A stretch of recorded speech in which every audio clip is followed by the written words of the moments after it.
Hi, everybody. Look at this. We're live early. Are you impressed? What? What?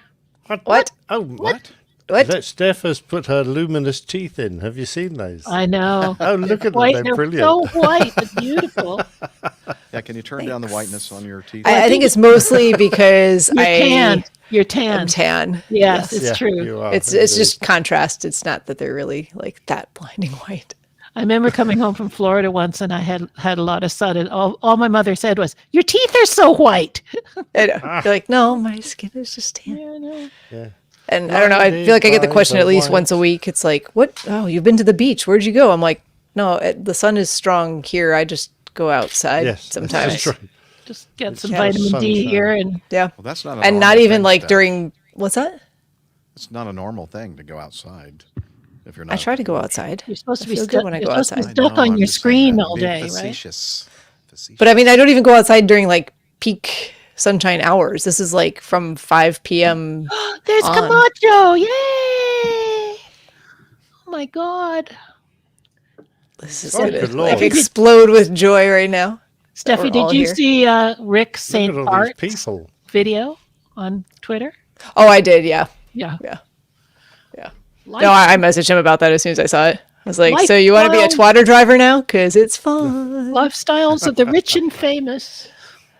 It's like, that just looks like a totally normal approach. That's fine. Yeah. Looked a little steep to me, but It's full flaps. Yeah. I Full help flaps boxes. stole. Yeah. Tim Van Ram says it's a Jeep thing, Steph. It is a Jeep thing. Yeah. If you drive around without the top on, you're going to get some sun.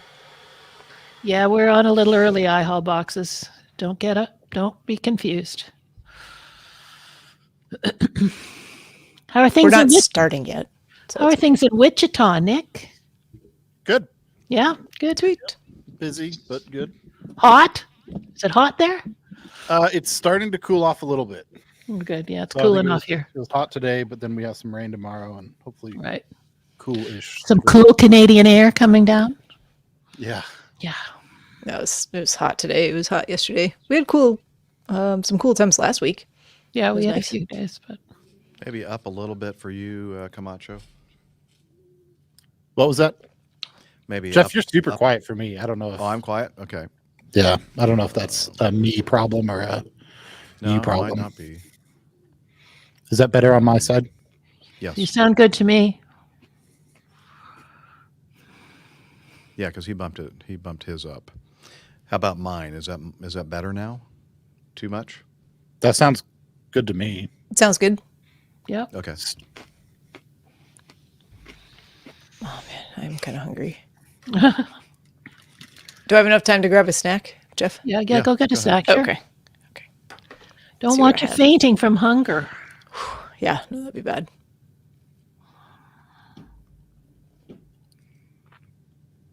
haul boxes is saying you were low, but I think that was before you made the adjustment, I hope. Yeah, I think that. How Sound good. now, I-Haul? How now, brown cow? Jeff is not Just had only a little quiet, bit of- but slightly diminished. Oh wow! Now Tim's commenting on your mental capacity. And volume. diminished. What do you mean by that? Is that like a musical thing? The diminished chord? I mean, I know it's a musical term, but I Still don't lower than me. know. Well, I better turn myself Jeff, down. Jeff is lower than Lizzie and stuff for me also. Okay, still all right. Maybe I'm too loud. You are a little bit loud comparatively, Liz. Okay, I just turned myself down. Is that better? It's just this group's strong female personalities. Exactly. Test. Checking 1, 2, 3, 4, 5, 6, 7, 8, 9, 10. It sounds good to Hello. me. Check. A little bit high on the recording, so I need to. Jeff gets Adjust high that. on recording. I'm high on life. Yeah. Oh, what do you have in there? Ooh. Um, Jeez. My brother and his girlfriend purchased these when they were visiting. It's spicy pimento cheese kettle chips. Oh, Ooh. We'll see how this goes. Nice. I like pimento. I have not tried them yet. Well, I mean, you eat those ghost pepper things, so So spicy pimento cheese sometimes is like too much for me. even though it usually just Really? has like jalapeno in it, and I don't know why. Ah, We'll try it. We'll see. okay. Maybe it's the dairy with it or something. Check. So Yeah, I don't know. how are the volumes, everybody? Better now, but she's saying Steph is still louder than everybody. Is louder still. Okay. Tim's saying you might get a stingy ring with those, Steffi. I saw that. Ring of fire. They're a A little stingy spicy. ring is better than a stinky ring. Yeah. Jeff is still low. Chef Really? sounds great Is that to the way me. I hear for you guys? Hi, Tanya. No, you Am I sound low? no. Oh, you are a little. You're certainly not as loud as Liz. I keep turning myself down. Let me see what's Oh, going on. I can here. hear everything now, Jeff. I can hear you Okay. making funny noises. I think What? it's just you weren't projecting your voice very well before. I think I was, and I'm not sure what you're talking about. Oh, like making little sounds You're with my clicking mouth. with your tongue. Yeah. Yep, I can hear that perfectly. Okay, good. So it's obviously nice mic. Let's see. It's just a Hyla PR40. Yeah, but I tell you what, I don't know what mics they had in that studio I went into, but boy, You didn't pay everyone attention sounded. to the mics? Well, they all had many big black things on, No. even though there was no wind. They were hoping there was. I think they're Sennheisers, is what they told me. I looked at the cameras; they were all Sonys, Sony 4Ks. iHall Boxes says, Nick Camacho, can you speak, please? I can. I'm still trying to get my mic set up. Or I mean, my positioning set. Does that sound good? Sounds good to me. See what the peanut gallery says. These chips are quite spicy for anyone who's wondering. Like very. But they're very good too, so I'm going to continue eating them for a minute. Okay. Oh, good. That just means you're gonna have to drink more beer to Yep. Yeah, I've got some in the wash the fridge behind me, flames. so Yeah, I will not be drinking beer here because I'm it'd be at like my a church. 3 beer show instead of a 1 beer show. Just going to be Um, sober as a judge. Yeah, church is And for I'm wine. on the wagon tonight. Or wine is for church.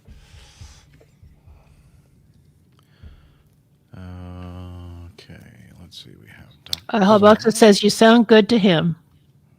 But Steffi's still loud. Jack. Whoa.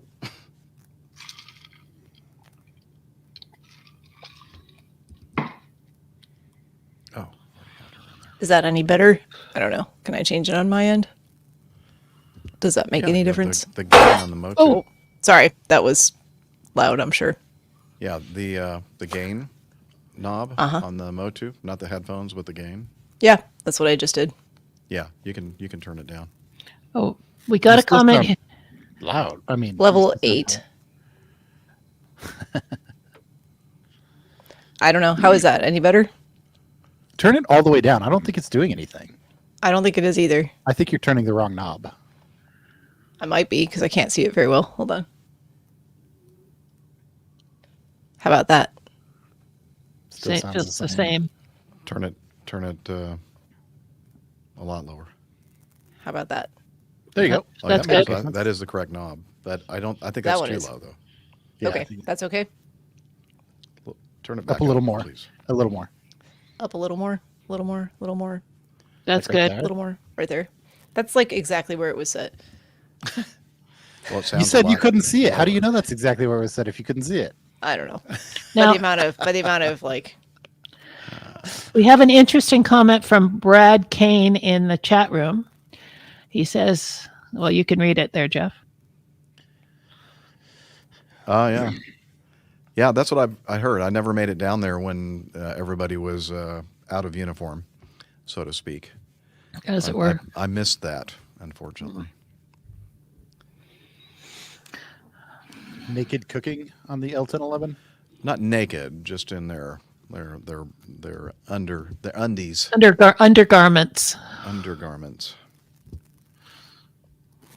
Okay, Steph, Nick, Liz. Yeah. want to make sure I have all that. And is the first thing, does it have a video that I have to worry about? No, unless you want to show that video again of the tail strike. You Oh, can. I was thinking about that. Yeah, I do. Okay. I still have that? No, it's in the item, I think, there. Yeah, I see it. Oh, okay. But I'm just seeing if I have it I see what you mean. in my... Yep. Yep. Got it. But It was a few shows ago.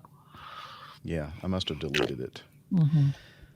But I can find it. Yeah. What number is that? That's the first one. Oh, excuse me. Clip source. Nick's Because it taking is his an blood. impressive tail drag. It certainly is. As I said, it looks like a dog going across the carpet. Mm-hmm.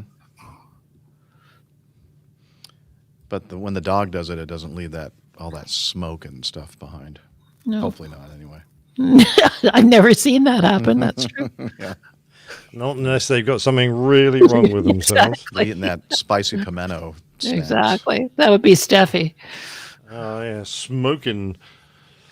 Steffi's always smoking hot. I have to have smoke coming out of my ears from these chips. They're quite warm. Well, so long as it's just your ears, that's fine. Yeah. Yeah, it's not spicy enough for other problems, I don't think. Good. Now we'll find out. Oh, I should have Well, sent you you will. guys the story on our air show. Our air show got canceled this weekend. Why? Oh, A microburst went through on Sunday morning and Oh, destroyed a bunch of stuff. Oh, I saw no. that at And McConnell. yep. Oh, wow. And they had to cancel the show because it was so Cannon and my dad went Saturday. I was traveling home from California, so they were able to make it out to it. But it was like 100. It was like 100 degrees, and there were like 17 people hospitalized. wow. So they had like all of this support stuff, I guess, like tents and everything. And anyway, all that stuff got like destroyed, and some airplanes got crunched on Sunday morning when a Oh. Yeah, microburst that went was through. that a beach 18? It was a Cessna Bobcat, which is what reminded me is I was going through the notes and I see we have a T50 annotation in one of these, and that's what reminded me of it. Backed into a car. Yeah, I saw that. what? How does it back into a car? The wind blew it into. Oh yeah, Oh, I it was see. minimally Okay. tied down, and yeah. Let me send the. Tim Van Ram has a comment here about the L1011. Oh, there's our tail strike. Very good, Jeff. That is a tail drag. Drag and That's not a drag. tail strike. That's a tail Yeah, drag. That's just sick. You got your countdown ready, man? That's what happens when you try and fly 25 knots too soon. Yep.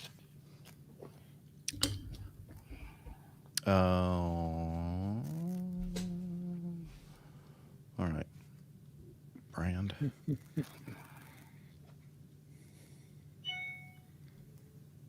Oh, by the way, if you find that video, Camacho, you can play it from your end.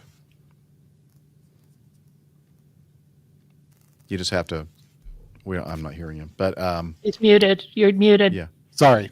Yeah, we don't have to cover it. That made me think Okay. of it. The thing. It's up. Yeah, to but you. if you ever want to do that, Maybe Okay. when you're getting to know us or something. yeah. Okay. But you have to download it to your machine first, though. You can't just like put in a link. You have to actually Have download a the video and then Oh, the video into a file. file. Yeah, Okay. Okay. I can. And if you want me to, while we're doing the show, before we get to getting to know us, I can. If you'll send me that link, that if it's a YouTube link, send it to me, and then I can do that in the. It's in messages right now. Yeah, but that's a Twitter. I Oh, just that's sent a it Twitter. as a Okay, sorry. It looks Yep. like you have to have premium. I'll see if I can find it on YouTube. Okay. Well, let me see if I can. Let me see if I can do that from this app that I have. Copy Is your recorder on, Jeff? It is. Thank you, Tim.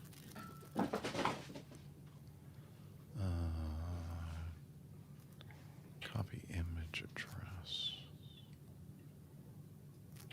And then Downey.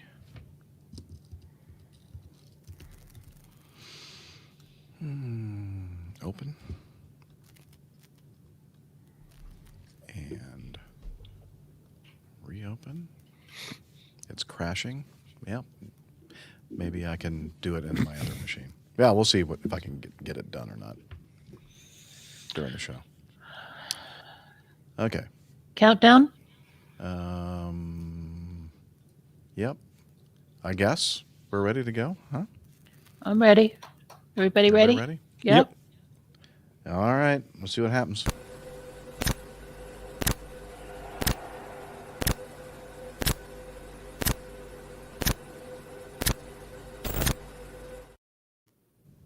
You're listening to the Airline Pilot Guy Show. The view from our side of the cockpit door. WAPG, it's the Airline Pilot Guy. Airline Pilot Guy, episode 629. Yeah, he's up in the sky. It's the Airline Pilot Guy. Hello, you're listening to the Airline Pilot Guy Show, the view from our side of the cockpit door. With your host, Captain Jeff, broadcasting live from the APG Road Vessel Studio. Today's show is recorded on the week of August 26, 2024. Yeah, he's up in the sky. It's the Airline Pilot Guy. Picture light and he's flying by. With the Airline Pilot Guy.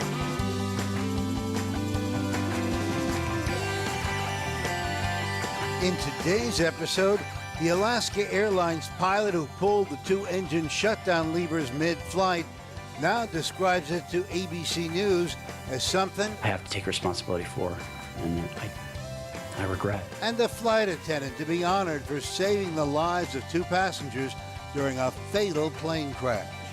Also ahead, more news and your feedback.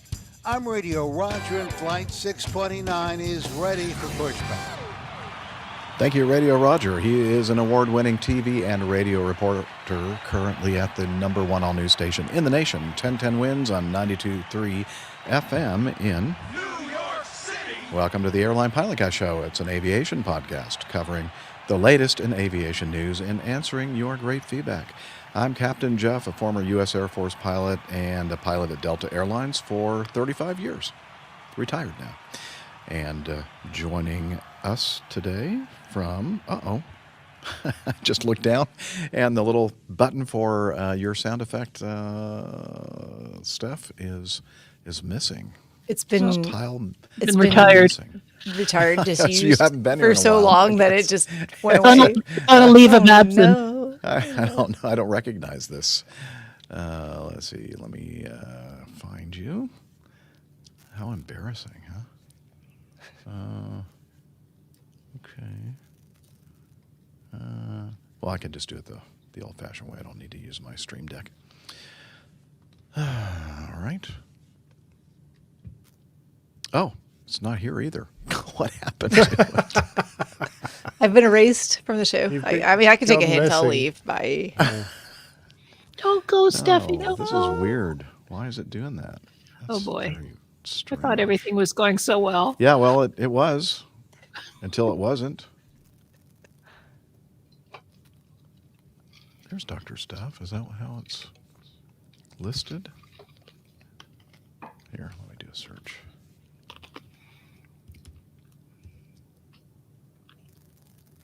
No, I don't want you to do a search. I want to search on my machine.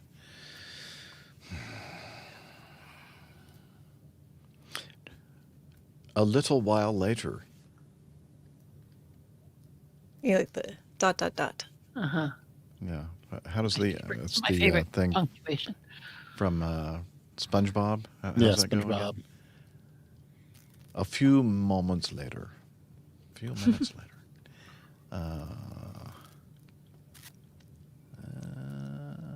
Search Dr. Stuff. intro? Is this it? Yep. That's it. Yep. Okay. Put that over here. Okay. I think we can continue.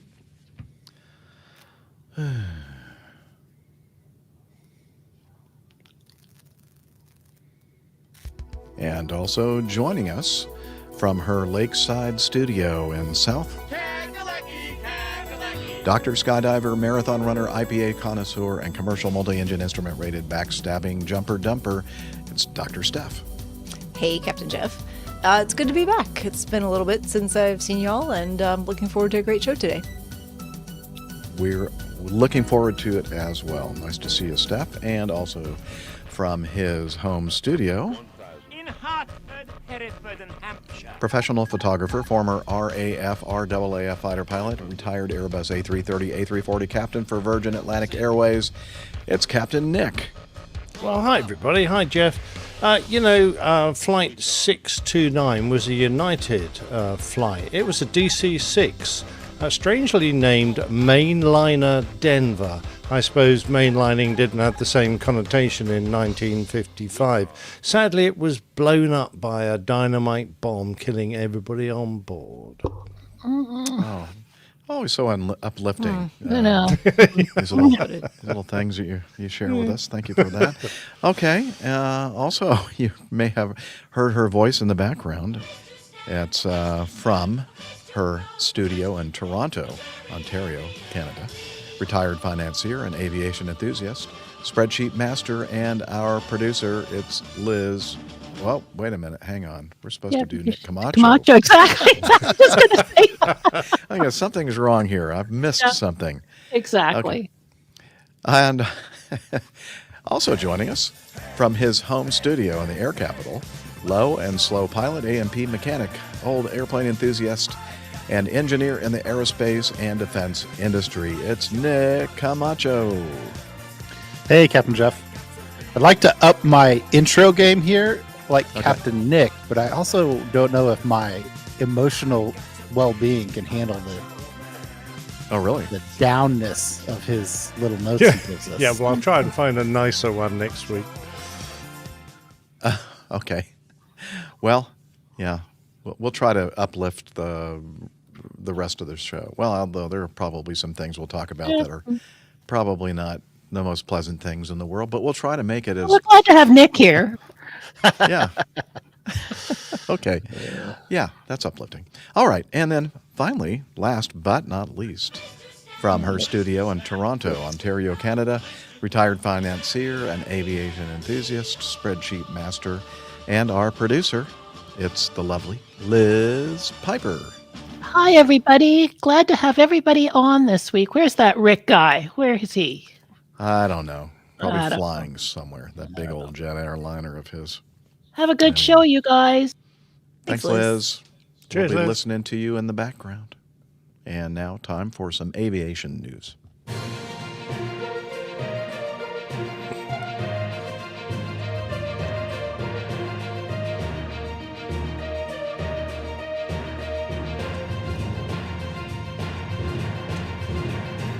Stand by for news. All right. There is a preliminary report on that incident that we covered shortly after it happened back in July last month.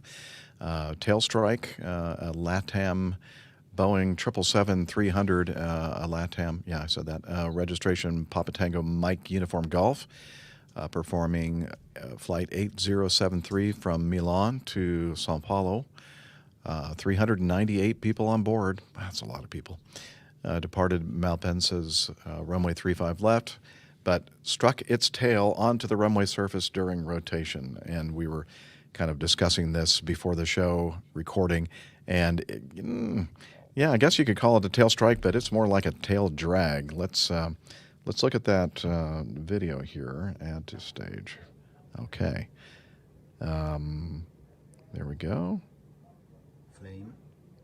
Not sure that has any audio at all to go with it, but you can see that tail dragging on the runway.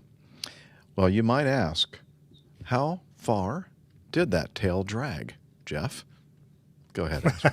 Jeff, how far did it drag, Jeff? Well, 720 meters, or 2,362 feet. A Well, lot. I've got one more question, Jeff. Yeah. How many captains were there on the flight deck?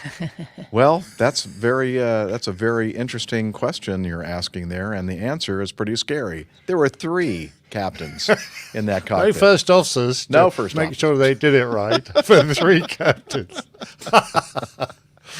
I'm wondering if any of those captains, I know that at least one, maybe 2 were line check or check airmen. There I know was at least one. there was captain in training who was pilot monitoring, instructor captain in the right seat, and pilot flying for the leg, and then relief captain in the jump seat. Okay, so just one training captain, and I'm wondering if he teaches the course on how to program your performance computer properly. Yeah. Exactly. Well, Captain Nick, take us through this thing. What happened here? Well, Actually, we don't know for sure, but No, we don't. We know What are they they- were. yeah. It was a 777-300. We know it was going from Milan to Sao Paulo in Brazil, and it had nearly 400 people on board. And a lot of fuel. So it was pretty heavy, and the numbers that they crunched in their electronic flight bag gave them a decision speed of 145 knots, a rotation speed of 149 knots, and a V2 engine out safety speed of 156 knots. Now, just try and remember, the important one really is the rotation speed, 149 knots.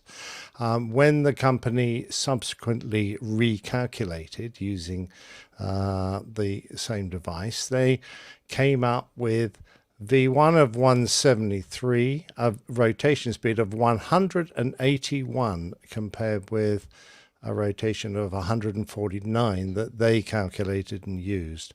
So we're talking 32 knot difference. So when you rotate the aeroplane, you pull the stick back and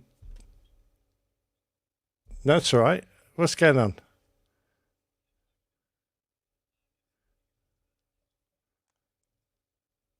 Yeah, I can. Yes, I can. Sorry, I didn't realize. I'll carry on. So that's a 32 knot difference. Now, of course, when you pull the stick back to rotate the airplane, even at 100 and even that 32 knots slow, the tailplane, the elevators will respond, and it is possible to pick the nose up as they did. But of course, the airplane's not going to fly until it gets to beyond rotation speed, so it just sits on its backside as it did, as you can see, until they got sufficient speed to get airborne. Probably a little before 181 knots, because I don't know what the minimum unstick speed is for that particular airplane at that weight, but probably a little less than rotate. And so they've miscalculated the figures. How, we don't know. And why they didn't pick it up, because usually most of us have a pretty good idea in our head what sort of numbers we're going to come out with. On a heavy aircraft, that sort of those sort of conditions. Now, you won't know exactly, but you'll have a feeling for it. And the speeds, I was surprised that they didn't realize that their rotation speed, less than 150 knots, was surprisingly low. Very low. So, when you do a lot of these long-haul flights, or really any number of flights in a particular airplane on your fleet, you kind of start getting a feel for the numbers, those values Exactly. that you should probably see. I mean, it's significantly different than normal, I would think. Yeah, But they exactly didn't seem right. to You notice. not only get a feel, some people have little rules of thumb, that give them an approximate speed. And if the speed they come out with from the box is wildly out, as it would have been, that would normally ring alarm bells. You go, oh, that's interesting. It's just a gross error check. You just get feeling in your water. That's not right. Why? We're going to find out, I expect, when the final report comes out. But yeah, not good. Not good at all. But All right. sadly, just a bit of damage to the airplane. Well, I say sadly, they didn't go anywhere. They climbed to 5,000 feet, turned around, came back. They dumped about 70 tons of fuel. A lot of fuel. And yeah, a lot of fuel, and came back and landed without further incident. And the aircraft has, obviously got a lot of damage to its tail bumper and to the actual device that senses a tail strike, because it's got a tail strike sensor, and one of the dump masts, or a waste dump mast that sticks out somewhere in that region. So, they seem to have got away with a reasonable level of lack of damage. But even so, that looked horrendous. Yeah. Sure, it didn't All right, feel well, very there- good either. Like in the moment. Oh, I expect the cabin crew in the back galley, who were all sitting there, would have been staring at each other with eyes like saucers. sure. What the? I just assumed one of those captains needed tail dragger currency so they could carry passengers when they got home in their cub. Yes. Exactly. Yeah. I need my tail dragger license. Anyway, we'll find out more, I'm sure. Yeah, that's just the preliminary. Hopefully, we'll get the final sometime soon, and then we'll cover it again, see what happened. All right, let's continue on. And just to kind of take a quick timeout, I guess my signal was getting wonky for y'all, but is it improving? It looks good. It's looked good for the And last few minutes. your audio was fine. Yeah, your Okay. audio became very loud. All I could hear all the background noise, and Oh, then it okay. died away again. Oh, so It's I okay should- right now. I can always turn on noise assist, which would help with that. It's sort of as if you wound the volume up of your mic, the sensitivity of your mic, to full. Oh, really? Yeah, it sounded like an AGC was trying to I don't amplify think. Yeah, you. pretty sure I don't have anything like that set up. So Okay. I don't know what's going on. Liz is It's always something. querying you It's also. Always. What's that? Liz was querying you again. Oh, I'm not hearing anything at all on Unity. Liz is very quiet to me on Unity now. Barely hear her. I'm not seeing anything coming in on Unity. Let me re-log in to that. IL boxes makes a good point. Remember what noise suppression did the last time? What's his Took point? the show down. What's Crashed that? the whole thing. Was that 2 shows ago when I the, wasn't here for that, but the noise suppression was like it's fine. No, the causing noise all the suppression didn't crash problems? anything. It just didn't. It It was coincidental. wasn't doing it great. There was so Coincidental. much noise. I had the noise suppression like to a max, and then it just resulted in not It good was just audio. from clipping me. everything, wasn't it? Yeah, it was not good. Not good. Yeah, if I'm in an environment so right now I'm at -7 decibels. I think what he was referring to, I had it all the way up to like -19, -20, which is as high as it can go. And that's no good. If I'm in an environment where I need that much, I need to go somewhere else. So anyway, I can. What I did was I logged off, then logged back in, and I guess that did the trick. Sorry about that. I wasn't ignoring you on purpose. Okay. All right. There's some sad news from my former airline. A couple of maintenance technicians died, and one was seriously injured just a couple of days ago at the Tech Operations Center at the Atlanta International Airport, Tech Ops. Interestingly, one of these articles said it was, near the airport. Well, it's basically right in the middle of the airport, almost, is where the Tech Ops. If you've ever flown into or out of Atlanta, and who hasn't really, you'll notice that there's a big giant hangar that says "Fly Delta Jets," and so that's where the Tech Ops building is. So it says 2 people working at a Delta Airlines maintenance facility at Hartsfield-Jackson Atlanta International Airport were killed. A third was seriously injured by an explosion in the facility's wheel and brake shop on Tuesday, according to the airline and authorities. The accident, which happened just before 5:10 a.m. at Delta's Tech Ops, a maintenance facility, killed Mirko Marwig, 58, of Stone Mountain, Luis Adorando, 37, of Noonan, and the Clayton County Medical Examiner's Office and there was another person that was also injured, and I'm not sure, haven't received an update on their condition.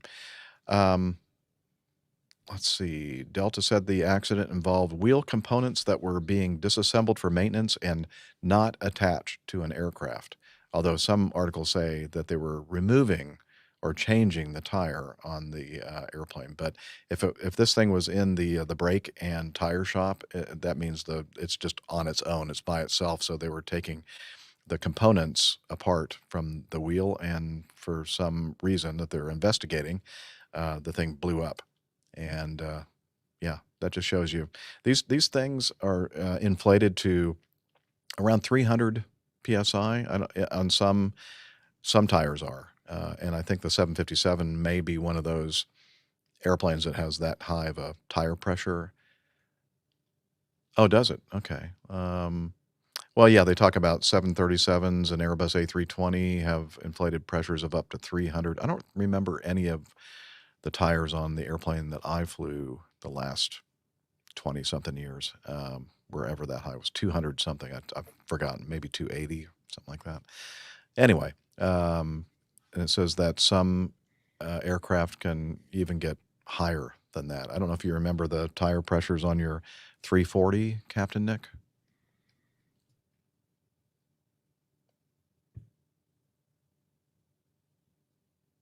You're muted. Yeah, sorry. 180, but I can't remember the units because, it would have been kilopascals, as Liz has reminded me. So I don't know how that compares with pounds per square inch. Liz is going, staff, convert that. I mean, quite honestly, the more tires you have, the lower pressure they can afford to be, and you don't really want very hard tires on a heavy airplane because you have problems then of your tires going through some of the pavement that you taxi on. So you increase the pavement classification requirement of your aircraft, and you can only go on certain 26 surfaces. Yeah, that seems like maybe that's not correct. Yeah, No, that's lower that than must be a like in different my car unit. tires. No, they were. So I mean, they were kilopascals. pretty big. Probably, tires. I mean, 180 psi is in the ballpark. Yeah, If it was 180 if it psi was might be right. Pounds Yeah. per square Oh yeah, inch. I mean, yeah, it was the number on the screen. I just can't remember the unit. Probably, I would guess psi then, because if that's what it converts to, Around that's not 200 correct. anyway. I think if you want to do some off-roading at all, then you 20, probably wanna 26 really is deflate it. perfect. Yeah, Yeah, there you 26 go. is Get good 'em really for the low. beach. Yeah. Or for doing those runway excursions like we talked about last show. Oh yeah, that's right. That Yes, Swiss indeed. flight, they probably should have had them really way down. They may have made that turn, no problem. Exactly. We had one of those in someone in the Charlotte not chat too long room will ago, too. probably remind me what units they were. Yeah. Okay. Well, we wait with bated breath, as they say. So we our thoughts and prayers go out to the families and friends of the people that lost their lives doing their job, and I'm sure they're going to be doing a full investigation to see if they took all the safety measures that they were supposed to use, and or if it was just a kind of a freak accident. I don't know. Anyhow, that's what happens, when these things explode. That's why we have those fuse plugs, right? When we get hot breaks and we don't want the tires to explode, the plugs kind of more slowly deflate the tires so that they don't explode. Okay. Let's continue then on with this one. Okay. So you'll remember back last October, we reported about a story.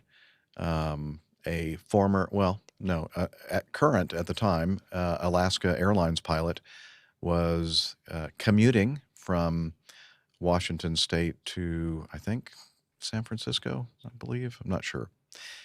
Okay. And he was riding the jump seat of a Horizon Air flight. A lot of these news articles say that he was on an Alaska Air flight, but he wasn't. It was a subsidiary, a regional airline, Horizon Air.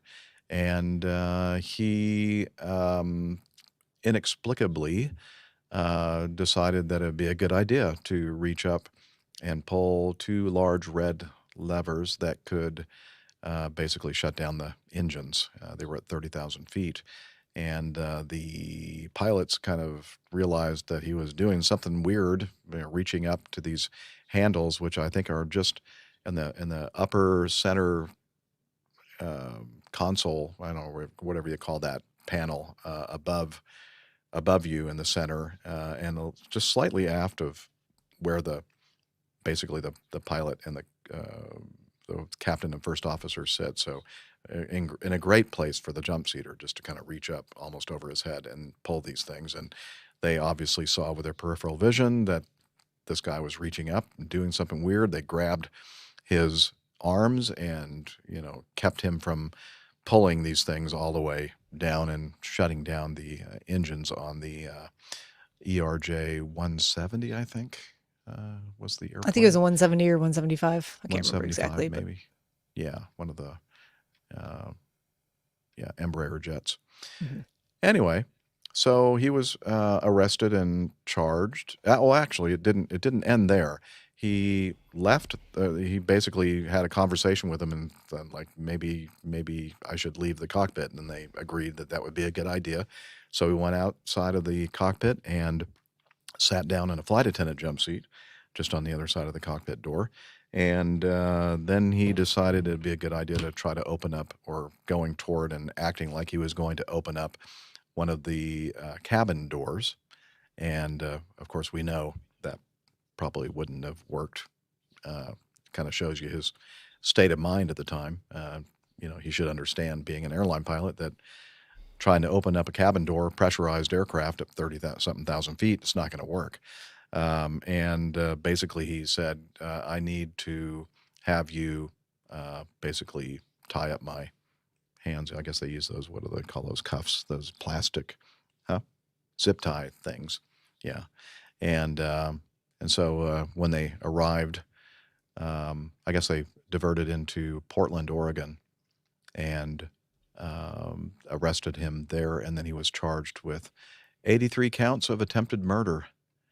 There were 83 souls on board the aircraft.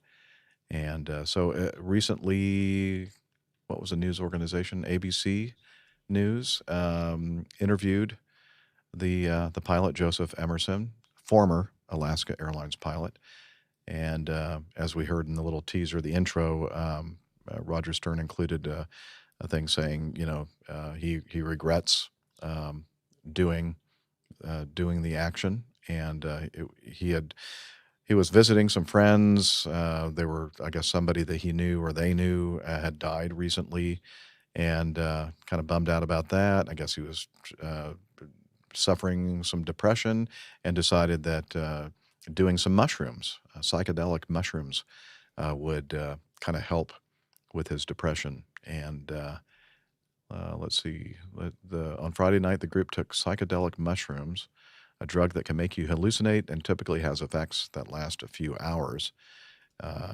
Emerson said that for him, the physical side effect lasted days and the consequences of a lifetime.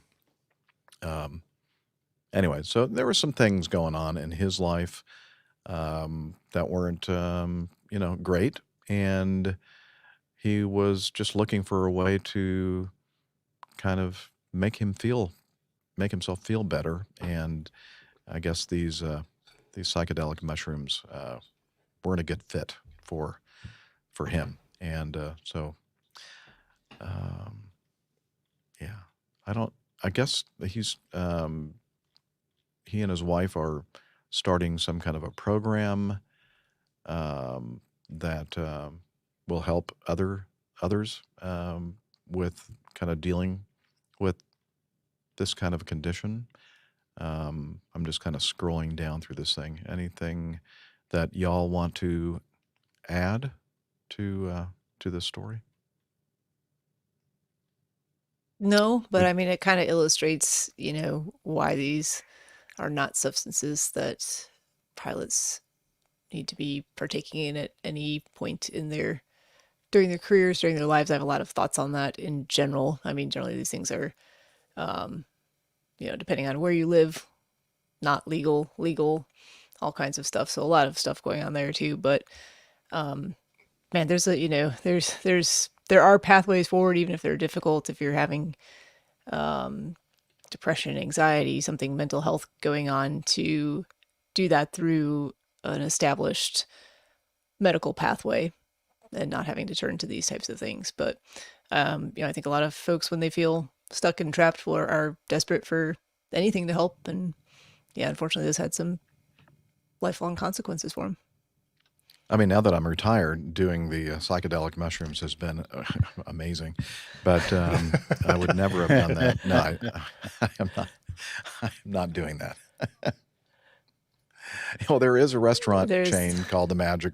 No, is it called Magic? It's Mellow Mushroom. Mellow Mushroom. Mellow Mushroom Pizza. Not Magic Mushroom.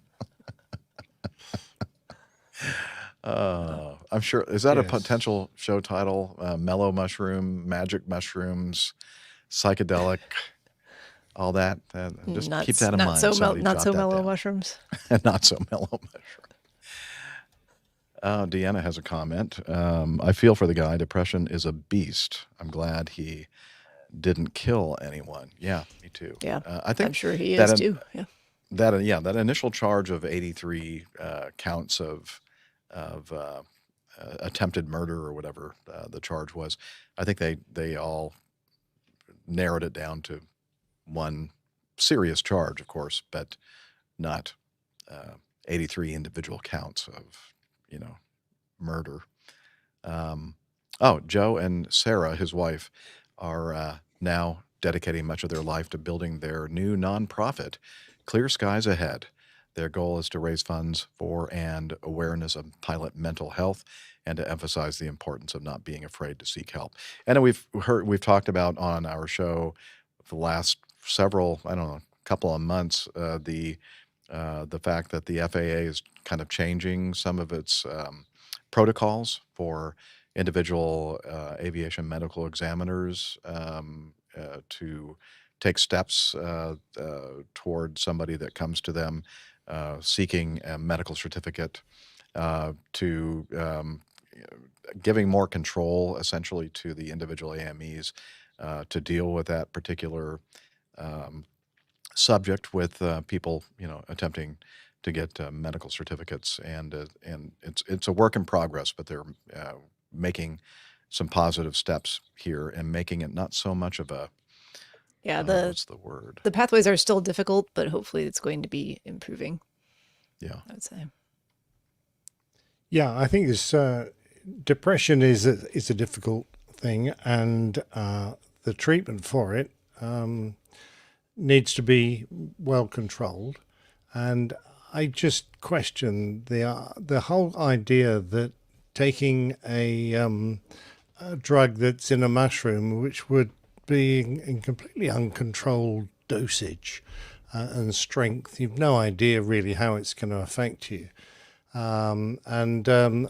This particular mushroom, according to a physician at the jail this poor chap was in, said that it can stay with you. The effects can stay with you for several days afterwards, particularly if it's your first exposure to it. But what on earth he thought he was doing, experimenting with this, and then getting onto an aircraft and getting in the flight deck, I really don't know. So, I mean, I question his fitness to ever get back into an aircraft again and hold a commercial license. But I understand entirely your sympathy. Having, we know people, friends, who have suffered from depression, and we know how debilitating it can be. But you have to seek professional advice, not try and self-medicate. That's ridiculous. I mean, even in controlled settings, oftentimes there's a waiting period so that you know how a new medication will affect you before you, get back to flying. So Indeed, yeah, exactly right. All right. Let's move on. This is uplifting from simpleflying.com. The National Business Aircraft Association the NBAA, will award flight attendant Sydney Bosmans, I'm not sure how she pronounces that, for her life-saving acts during plane crash. Sam Dawson sent this in to us. She's set to receive the Above and Beyond Award for heroism during the fatal plane crash later this year at the 2024 NBAA-BACE. Not sure what that stands for. Business Aviation Convention and Exhibition. Thank you. You're welcome. She saved the lives of 2 passengers aboard that airplane that we covered, and the investigation is still continuing. The Challenger 604 private jet flying from The Ohio State University to Naples, Florida, and when they were on a right downwind, I believe, or turning base or somewhere, not far from the airport, they ended up getting some oil pressure low readings in the cockpit, and then the engines flamed out, and they attempted to land on Interstate 75 South, which was close, but not quite to the airport. And remember the pretty dramatic footage of the dash cam footage of the crash, where the aircraft came down and hit pretty hard, and then it kind of slammed into a wall on the side of the freeway, and the 2 pilots were killed instantly.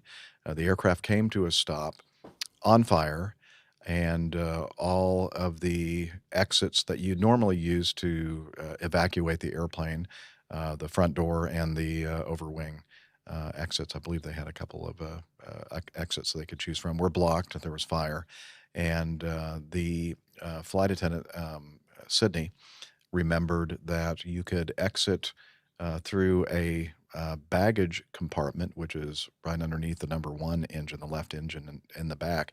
You have to go through the lavatory, which is at the aft portion of the aircraft, and then I guess there's a door that you can open up and go into the baggage hold area, and then open the door from the inside and get out. And that's where she and 2 of the passengers on board exited the aircraft and ran away, and just had some minor injuries.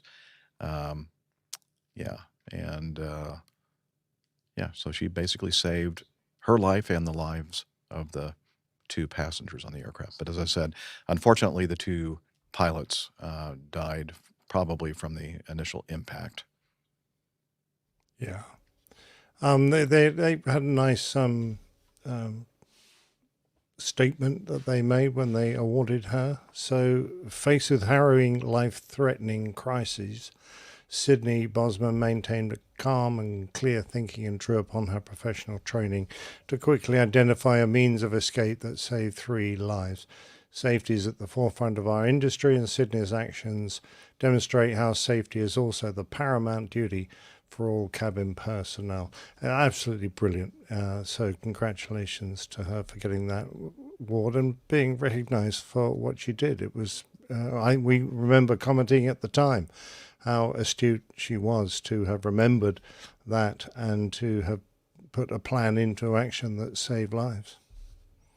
Yeah, I threw this image in, and this is not a Challenger 604, it's actually a jet on the tail. The reason why I included that in the slides is that baggage door is open, and it's a nice clear shot of it below that left engine in the back, and that's the the door that they use to exit the Cool. aircraft. Cool. Yeah.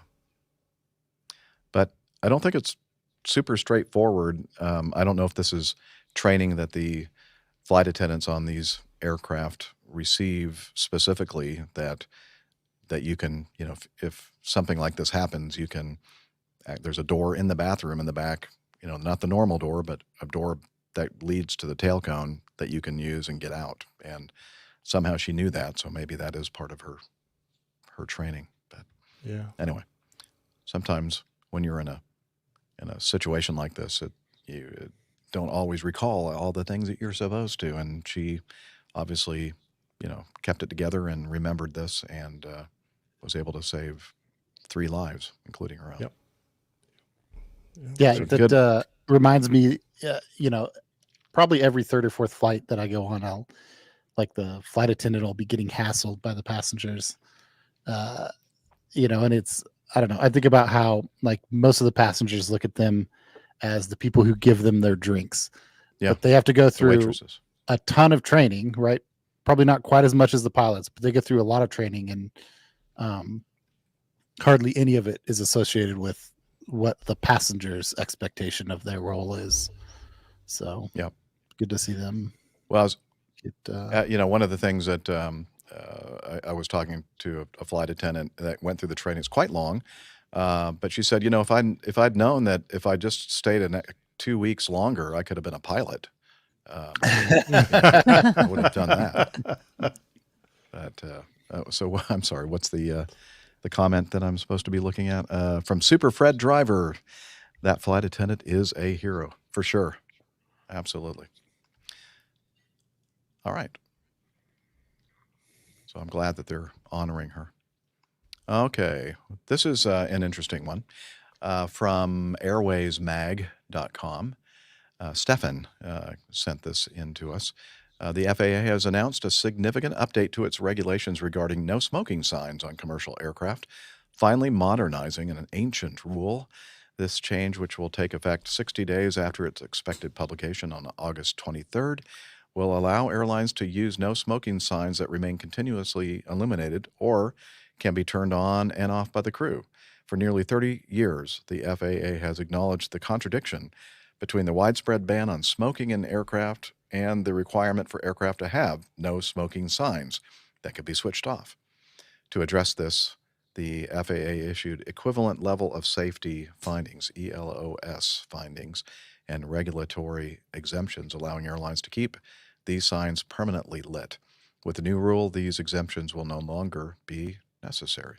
The need for this regulatory update became more evident 6 months ago when United Airlines temporarily grounded its new A321neo fleet because the no smoking signs couldn't be turned off.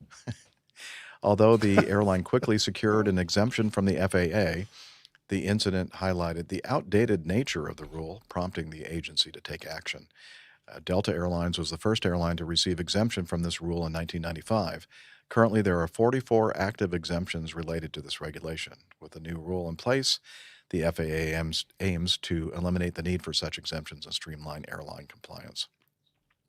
This is just a symptom of, bureaucracy. Bureaucracy, sure. Yeah. this is the FAA at its finest, is what this is. This is something that is not a problem, but needs to have all kinds of rules related to it. So, yes. Yeah.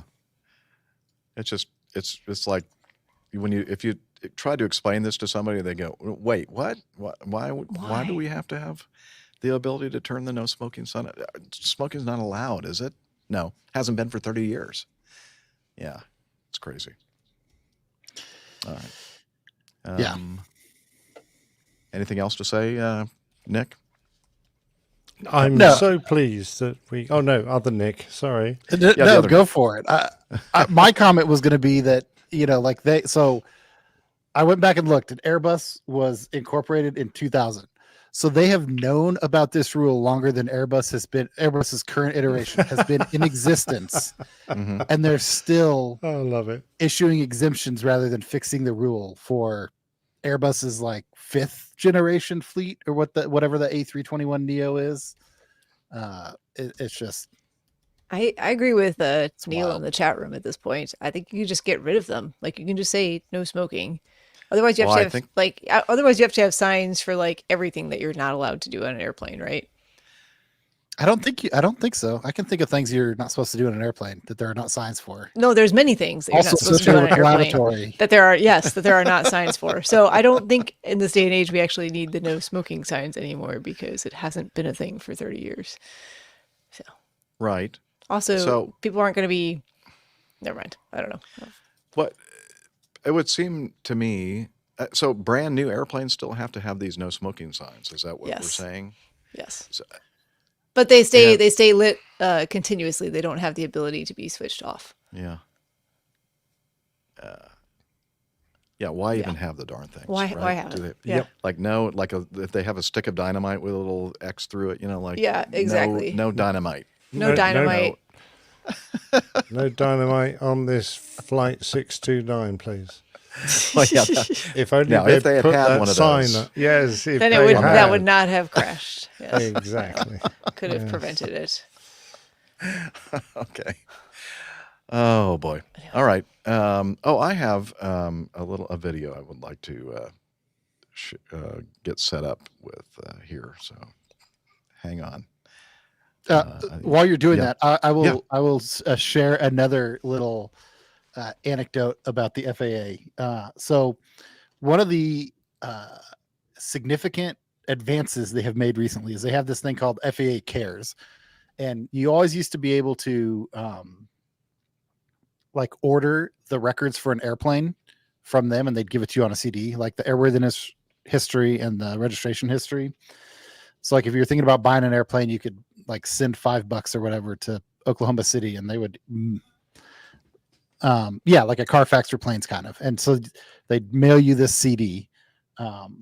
And so they did this big project and I guess digitized all that. And I think around the beginning of this year, maybe last fall or something, they put all of that online. So, like if you're interested in an airplane, you could just type it in on their website and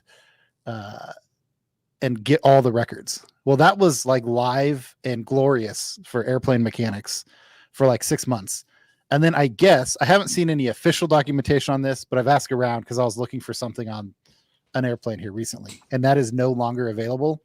And apparently the FAA has taken the registration stuff is still available. So you can still look up the registration for an airplane, but all the airworthiness records. So like maintenance, like modifications and stuff to airplanes, they've taken all that off because they used to use social security numbers for like AMP licenses. So like when you got a AMP or an IA, you could, instead of having an AMP number, you could have your social security.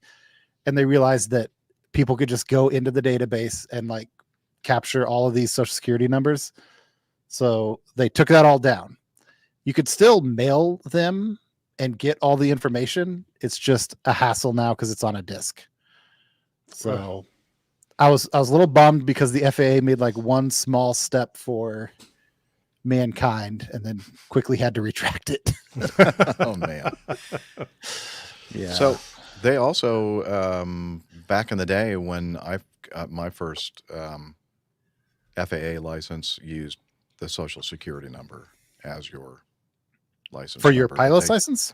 Yeah, they changed that back, I guess, in the sometime See, in the 80s or 90s. what's funny to me is I still remember when my dad begrudgingly shifted over to a like plastic card certificate. Mhm. My dad was, and like my attitude is like, why would you ever want a piece of paper? But my dad is one of those old guys that held out like with his paper mechanics Mhm. license until they said like, to be a legal mechanic, you have to get the plastic card, which was probably only like 15 years ago or something. Hmm. Up until then, he was carrying his little paper license around. Well, Captain Nick, did you have a plastic card for your airline transport pilot certificate, or you had papers, didn't you? No, we had sheet of paper. It Yeah. was folded up and put into an envelope in a book, but Mm-hmm. it was all paper and still is, to my knowledge. Yeah. And what's more, I had a paper driver's license that I had. Yeah, I started remember off you with telling when us I about was that. about 18. and you were a little perturbed that they finally required you to get a. Yeah, I've had to get a plastic Card. one now. I'm very upset about that. I know. Sorry. Way to Okay. bring up the sensitive subject, Jeff. Yeah. Sorry, I mentioned it. Yeah. So, Liz, if you'll pop up this But the NOTAMs. graphic. Nope. Boy, the Not that. Pop up your image. Okay. There we go. This was also sent in from Captain Stefan, who was our guest host last week. And this is from was a NOTAM from Thailand, Samui Airport on the island of Koh Samui. And it talks, this NOTAM is telling us about seasonal birds and wildlife active at the airport, the aerodrome. And they go in and they talk about the type of bird, Asian openbill, flock size, 1 to 15 birds, birds concern activity near something or other. And they go through and they talk digital about VOR or the DME VOR. I'm not sure, but looks like Is that the how airport many- code? Yeah, it might be the Or airport maybe- code.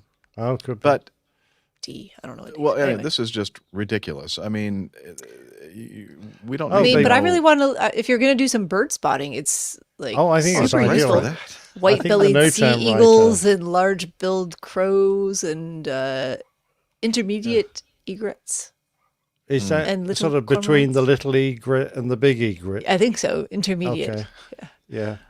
And So- little cormorants. Purple heron. I want to see We a have purple heron. we have blue herons. I've never seen a purple one though. There's so much. Well, you prettier. obviously haven't been eating enough mushrooms. Yeah, There that's the you go. problem. And just the common mina, not like the special one. Oh, yeah. Well, so of course, this reminded me of the oft quoted statement by Robert Sumwalt, the former chairman of the National Transportation Safety Board. And that audio snippet comes from the meeting that they had discussing the near crash at San Francisco Airport, I think in 2017, the Air Canada A320 overflight of the taxiway at night and almost landed on top of, I forgot exactly what the clearance was between that A320 and the tail of a couple of those airplanes on that taxiway, but it was like not a lot of feet. And so it was a near disaster. And so during this this hearing, talking about this incident, is the discussion of NOTAMs, and I thought everybody might enjoy just kind of watching this again, especially paying really attention messed to up. the I very can tell you end. that right now. So they're not 8 pages, Mr. Etcher. Boy, the NOTAM system is really messed up. I can tell you that right now. So they're not 8 pages, Mr. Etcher, Captain Etcher, of NOTAMs. There are 10 pages of NOTAMs for this dispatch release. And as Member Hamidi pointed out, it's on page 8 of the dispatch release, which they're reading on an iPad. And these NOTAMs, there's one on here that says, and by the way, they're written in some kind of language that only a computer programmer would really understand. But the bottom line here is coming out of Toronto, taxiway AK, taxiway R between taxiway B and taxiway AT, between taxiway B1 and taxiway R, not authorized to aircraft with wingspans greater than 214 feet. Captain Etcher, you flew the A320. Is the wingspan greater than 214 feet? Actually, I did not fly the A320. I only wish I had that experience you did. But no, I do not believe No, the it's 101 214 feet and 8 inches. And so why is that even on there? And that's what NOTAMs are. They're just a bunch of garbage that nobody pays any attention to. Remember, Hamidi and I flew down to Charlotte on the jump seat a couple of weeks ago, and just pages and pages and pages of NOTAMs, including birds in the vicinity of the airport. And you asked me, when are birds ever not in the vicinity of an airport? You know, these things, if you were to read them, every one of them, you would spend at least 20 minutes going through the NOTAMs and trying to understand. So I've got a flashing light.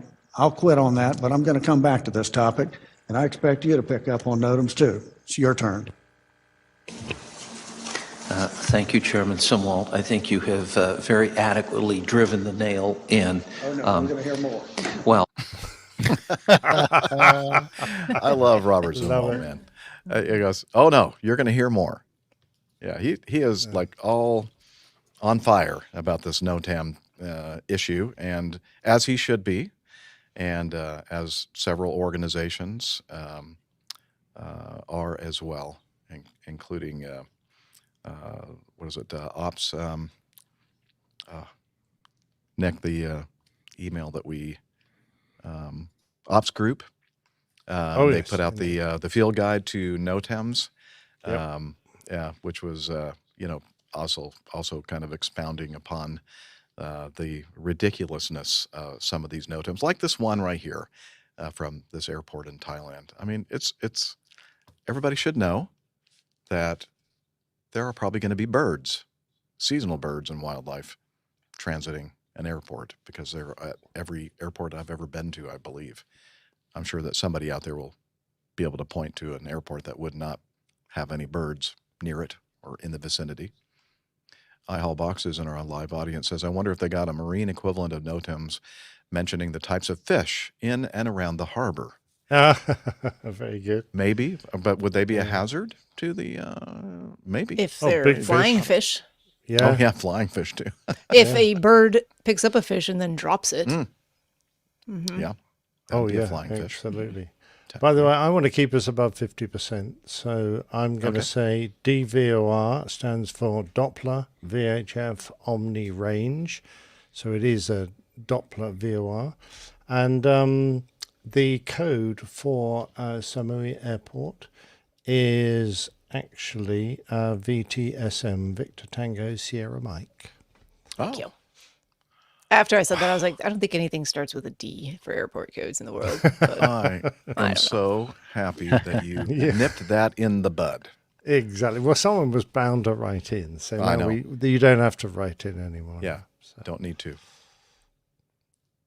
Okay, let's wrap up the news with this last item from Paddle Your Own Canoe. Yay! Let's see. A Dallas-based commercial airline pilot has been found guilty of making false statements to the Federal Aviation Administration when applying for a first-class medical certificate after he lied about stealing passenger luggage off of a baggage carousel. And what they mean by that is that he didn't disclose that he had criminal history, which is one of the questions that you have to answer when you're filling out your application for a medical certificate. Why are the, sorry, excuse me, I'm confused. Why do the doctors want to know if you're a criminal or not? I think that They- the FAA They don't, wants but to the know. FAA does. Yeah. Yeah, well, why do they put it on the medical certificate, for heaven's sake, on the application for a medical? That's the only recurring opportunity they have, right? Mhm. Because pilot Right. certificates are good forever. Yeah. Oh, So- okay. All right. Yeah, so we don't have to reapply for the pilot certificate. We have to go to a medical certificate. I had to go twice a year. Okay. And so that's the way they catch these things, I guess. Right? Yeah. Did they also Um, ask if you've taken mushrooms? If it was a legal matter. The, Actually, I think they do ask about substance use. They do because DUIs aren't generally a problem for pilots. Like unless you get a DUI above a certain blood alcohol level. But the problem is a lot of people get in trouble because they don't disclose DUIs on their medical, and then the FAA will finds out. do something mean to them for not telling them about it. They beat them. They So it's can not- be quite mean, though, can't they? It's not the having the DUI; it's the not telling them about the DUI. Yep. Yeah. This There you bloke go. And faces up to 5 years and $250,000 fine. Woo! Yeah. So, Nick, what one of the Nicks here, could you tell me what this guy's name is? I'll defer to Captain Nick because he flew into Lago.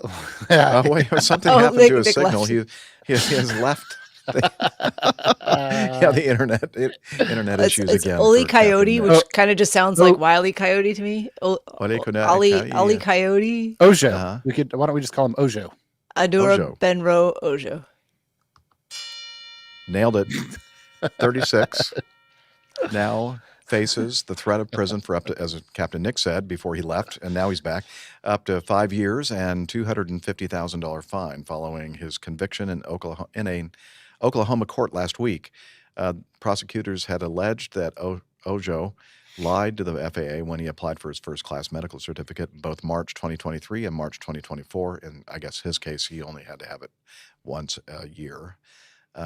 Because he failed to tell the agency that he had a history of criminal convictions. What he didn't disclose was the fact that in February 2023, just a month before he first applied for his medical certificate, he had pleaded guilty to 2 misdemeanor theft charges in a Kentucky court over allegations he stole passenger luggage from the baggage carousels at the Cincinnati Northern Kentucky International Airport, CVG. Although Ojo is based in the U.S., he originally comes from Nigeria and is believed to have been working for a Nigerian airline at the time of his arrest. Following the guilty verdict, U.S. District Judge Jody W. Dishman ordered Ojo to be detained pending sentencing. Prosecutors have revealed scant details of the case, but this is undoubtedly an interesting, if not slightly weird, story that has landed a young pilot in potentially a lot of trouble. Yeah, so he was just hoping, I guess, filling out that information on his medical certificate application that nobody was going to do any cross-checking and make sure that he didn't have some kind of a arrest or criminal history. There you go. Exactly. All right. Let's get to know us. It's the time of the show where we get all caught up on what we've all been doing since the last time we were on the show. It's one of my favorite parts of the show, second only to Plain Tales. All right. So we have a couple of folks here that haven't been with us in a little bit. Give me a minute. I'm going to figure out what I've been doing since the last time I was on the show. I'm not entirely Steph's sure. not sure what she's been doing. I think we were both on the show 2 weeks ago. We just I think we were, yeah. straddled the getting to know you segment. Yes. So, okay. Well, then it hasn't been that long. Well, never mind then. Yeah. I have been working a lot. Yeah. I went to California. I came back from California. I had this master plan. I think we've talked about fantasy football here before, but fantasy football is this silly thing that we do in America. We take the silly sport that we call football and we make it sillier by making a fake game out of it. And I happen to have a fantasy football league that I'm a part of that is based in Phoenix. And so with my work trip that I had last week, I was able to finagle my return flight into a long layover in Phoenix, like 11 hours, and go meet up with my fantasy football league. And we did our draft on Saturday, which was a lot of fun. I had this whole thing perfectly planned where I was going to leave slow at 6 a.m, hang out in Phoenix for 10 hours, maybe do our fantasy draft in the morning, maybe try to meet Rick in the afternoon, and then fly home, get home Saturday night, take my son to the air show at our local Air Force base here and watch the Blue Angels on Sunday, and have it all work out perfectly. What really happened is midweek we found out that my son, who's also in a fantasy football league with his friends, they were having their draft on Sunday, so he wasn't going to be able to go to the air show with me. So then we started sorting out a plan to get him to the air show on Saturday, and that ended up being him going with my dad I think Rick ended up taking some additional flying, so I couldn't meet up with him in Phoenix, unfortunately, but I was able to get there and do my fantasy draft.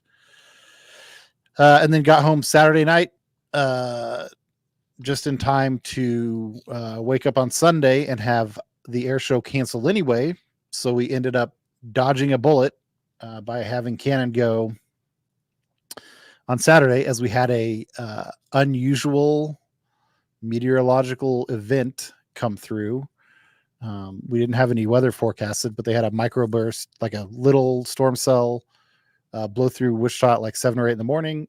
That included a microburst that went right over the Air Force Base and damaged some airplanes on display and a bunch of the support equipment for the air show. And so they ended up having to cancel the air show.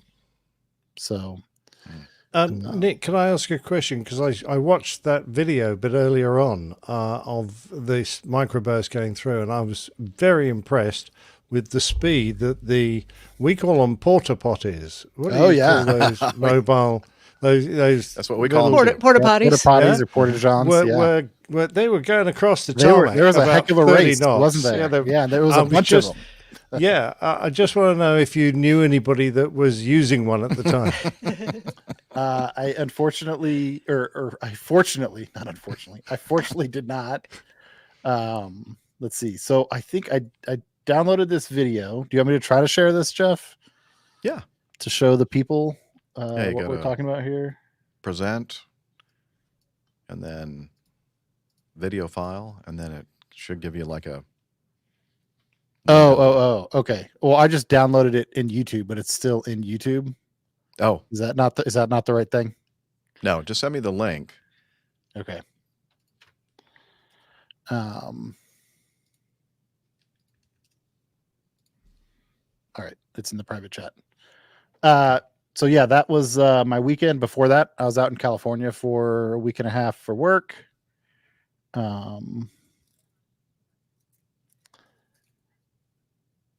Nothing significant happened, I guess, while I was out in California. I'm trying to think if anything significant has happened other than when I was last on the show. I guess we haven't done a getting to know you since we got back from Oshkosh, but yeah, I've been working a lot, sailing a little bit, working on airplanes a little bit. That's basically what my life. Yes, there is a picture of the Porta-John wedged up against the B-52. Read his statement. Oh, I'm sorry. Yeah. Super Fred Driver said, that was our Fred on the ramp. We got lucky. The Buff was not so lucky. Took a Porta-John to the engine. Ouch. It's kind of crappy. Oh, sorry. Yeah. Bam. Had to. Yeah, you had to, didn't you? A little bit delayed, but there you go. Thank you. That's correct. That's the appropriate amount of laughter for that one. It's kind of sarcastic laughter. some sad pity laughter. That's why I picked that particular laugh track. So this wasn't the first experience I had with the Porta-Johns racing across the ramp. When we were at an air show in Apple Valley, California, CHP flew one of their helicopters in and like landed their helicopter 20 feet from the little area where they were doing the pancake breakfast. And there were like 3 Porta-Johns. And so the helicopter, of course, kicked up like all the grit and gravel and everything and deposited it like in all of the pancakes and orange juice and everything. In addition to that, it tipped over one of the 3 Porta-Johns, and then it pushed the other Porta-John in an unfortunate episode of Friendly Fire. It pushed the other Porta-John into the CHP 206 that was parked there. So yeah, Porta-Johns are not a great place to be around at air shows like this. Okay, I think I'm ready to play the video of this microburst event at McConnell Air Force Base in Wichita. Here we go. A little windy. There are the porta There they potties. go. Wow. And an airplane. And they're They're still upright. That's what I don't. They're just scooting along. They're very I don't know, man. bottom heavy. center of gravity is pretty low. I did see a couple though actually topple. and Yeah, I'm thinking, some of them did topple over. who Tim Van has to Ram. go out there and clean that up? Hopefully the Porta John Company. Yeah, that's crazy. All right. I don't know about your Tim Van Ram says I dropped my jacket in a porta potty once and had to get a coat hanger to get it out. Ew. I feel like his decision. I feel Oh, like Dude, I probably would have just been like, well, I don't own that coat anymore. Yeah, that was Time for a new coat. really Oh, now I know he's lying. Oh, Tim. And you ate the sandwich in the pocket. for those of you listening, he said it wasn't that I was really fond of the jacket, but my sandwich was in the pocket. Just go hungry after that one, I think. Might have lost my appetite. And Neil makes a nice comment. Does the Portaloo get a decal for its strike on the B-52? Should. Yeah, that's a good one. Absolutely. All right. Have I figured out what I've been doing? Yes. I knew what I was doing, but I knew there was something I wanted to talk about, and I was trying to remember when that happened to make sure I wasn't either repeating or, repeating. In the past couple of weeks, I've also been quite busy. That's the reason I've not been here, but mostly some of it's been work that hasn't been any busier than usual, but I had a lot of family visiting and friends visiting. I guess just late summer before school's back in session and before people, or while they're taking their summer vacations, I guess, I was a popular destination for friends and family. So it was nice to have a couple weeks in a row where I was playing host. But that did keep me quite busy. I was actually not off of work for any of that time. So I felt like I really should pay some attention to my guests in the evening hours after I got back home from work.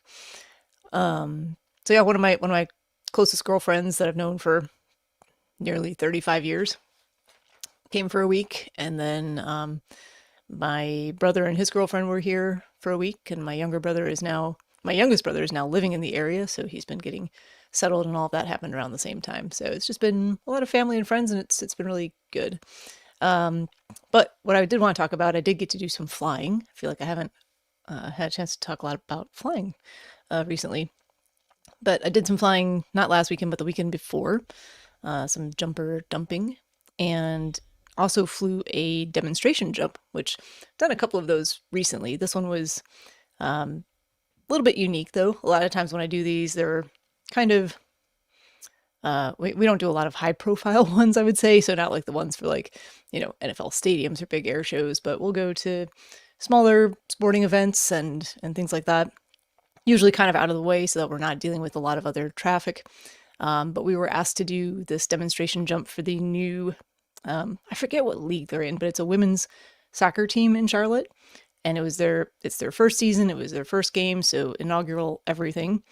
And it was occurring on Saturday night, 2 weeks ago. I was like, oh, cool. But the stadium is actually basically uptown Charlotte. So busy place, very close to the Charlotte International Airport.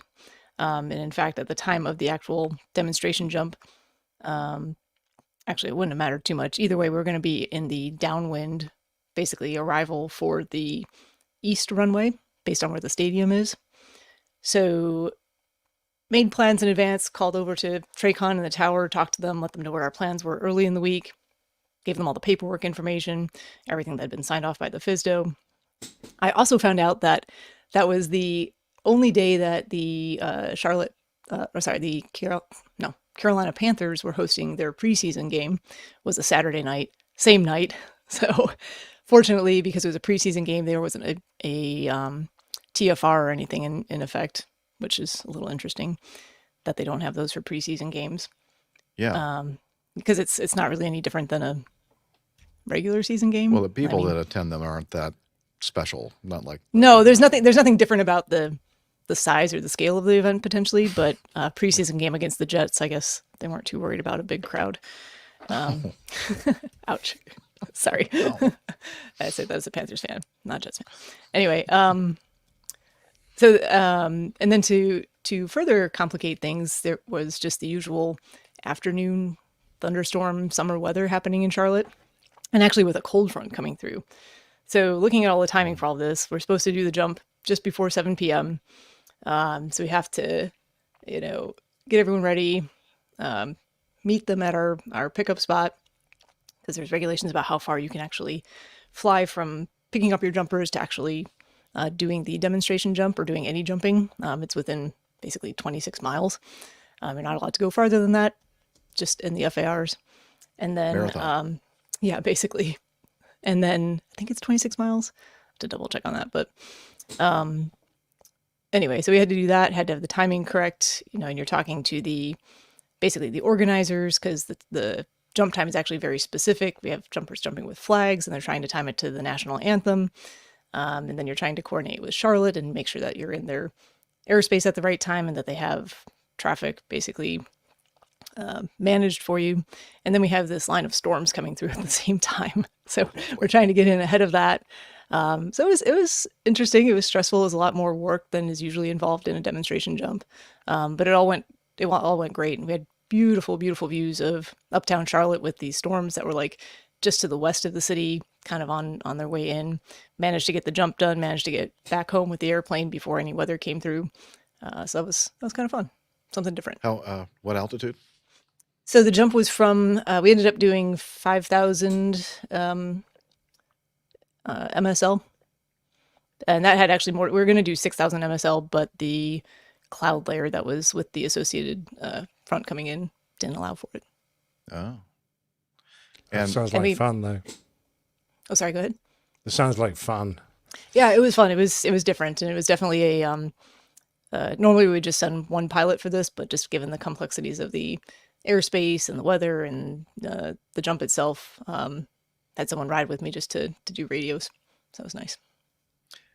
And you said something about the coordination, timing. Lots of coordination. Anthem. Yeah, so lots of coordination. So we have our own ground crew on the ground that we're talking to on a discrete frequency, but then we're also, because we're we're talking to the tower for Charlotte, not even just TRACON or approach or departure, because we're that close to the field, basically on the downwind leg. So they wanted us to talk to the tower there. And they're busy, and our folks on the ground can't hear any of that. So they're talking to us about timing and coordination for the actual jump, and they don't know what we're listening to on the ATC side of things. There's a lot of stuff going on the radio. Wow. Interesting. And then trying to stay within, we had basically a 2-mile ring that we were supposed to stay within so that we're not, getting in the way of other traffic for Charlotte, which that wasn't a difficult thing, but, just trying to make sure we're maintaining the altitudes we're supposed to be at, the time we're supposed to be at, trying to do these inbound, outbound legs on this basically oval holding type track so that when it is time to jump, you're at the right place at the right time. Mm-hmm. Wow. Well, that sounds exciting. I'm glad it went well. It was fun. So. Yeah. That's great. Thanks for sharing that with us. Yeah, of course. That's cool. Just like that Thunderbirds over the stadium and, or what was it, the Super Bowl, I think, that we were showing that footage of the Thunderbirds, or was it the Blue Angels? I don't remember now. Anyway, they were on the roof of some kind of a dome, and was it Las Vegas last year or earlier this year that the Super Bowl happened? I don't know. Was Las Vegas earlier this year in February. Yeah. Mm-hmm. Yeah. So that's we kind of played that that video on the show way back when. Anyway, I guess the timing is not quite so critical as it would be for jets coming in at. It's a little bit easier for us because we can just circle over the field until it's time to make it work out. Yeah, we don't have to just arrive at the right time. That would actually be. Yeah. I have a lot of respect for the folks doing that because that's tricky. And the home of the brave. No, and they can, to some extent, we have our window and the time that they want us to actually do the jump time, figuring how long it's going to take the jumpers to get down into the stadium so that they can time it correctly with the music. But I guess I'm never on the ground side of things, but you could fudge that a little bit, I guess, if the timing's not 100%.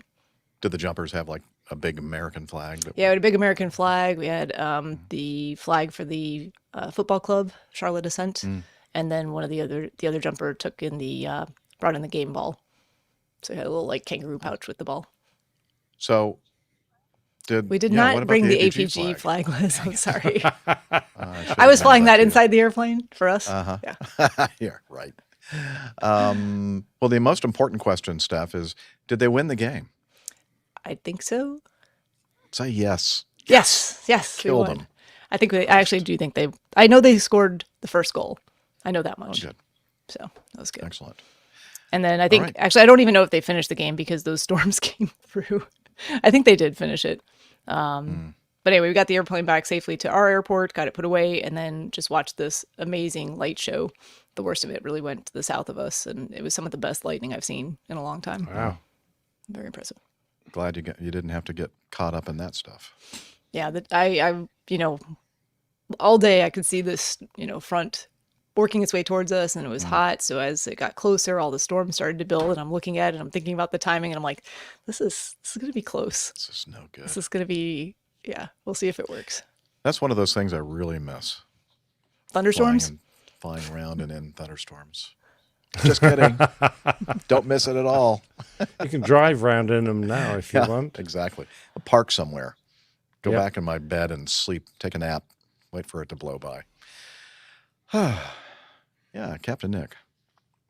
What have I been doing? I've been I've done a few things because normally I just say nothing's happened, so that's absolutely fine for me. So the first thing I did last weekend was to hook up with one of our long-time listeners, Andrew Wright. We've both met him because he came along to the slightly northern meetup when you were over to watch the Formula One, Jeff. And I've met him a few times before that. But he invited me up to London to visit Times Radio, which is where he works, where he's a technical producer. And we did, funny enough, did some audio. So perhaps we could play that because that explains most things. All right, let's do that. Across the UK, on DAB, online, and on your smart speaker. This is Times Radio. Jeff, this is Captain Nick, and I am in the most amazing studio. I'm looking at all this gear here, trying not to peek because Andrew is watching me with a very keen eye. And this is the lovely Andrew you will remember from our previous meetings. And I think the last time, Andrew, was up at Captain Nigel's house, where we had beers and things when Jeff was over for his Formula One extravaganza. The Great Northern Meetup. It was indeed the slightly northern meetup. Now, can I just check here? I'm all right to send Liz the bill for the studio. That's what we agreed, wasn't it? Oh, absolutely, yes. And but if it gets over 10,000, then I think I should probably pick up any extras. Because she's a retired lady. She might be a financier, but she's a retired lady. She can manipulate the spreadsheets. Yeah. So what am I doing in this fantastic place? And Andrew has been showing me around Times Radio, which is where he works in the centre of London.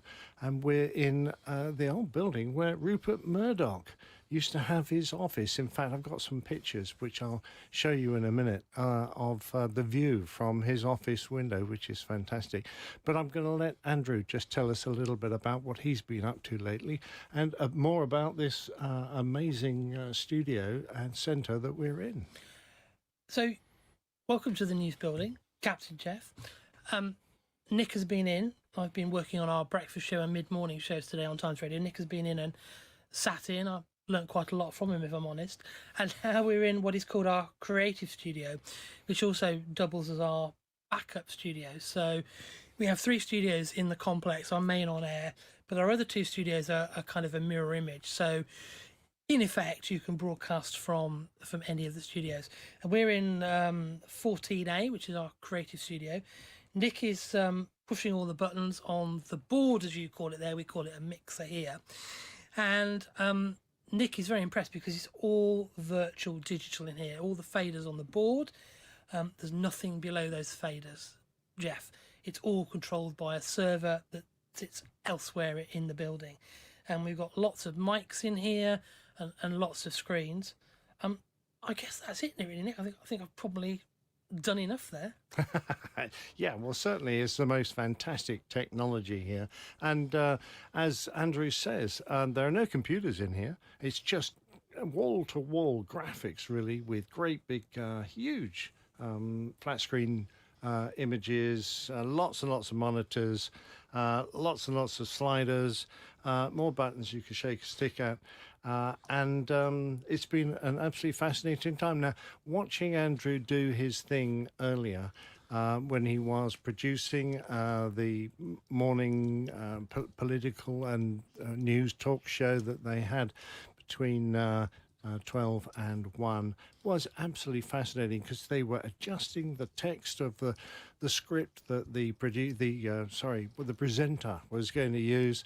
They were editing things on the fly. They were putting in pre-recorded segments. It was just and talk about quick. I mean, I tell you what, if you remember the little Japanese chap who caught a fly with his chopsticks.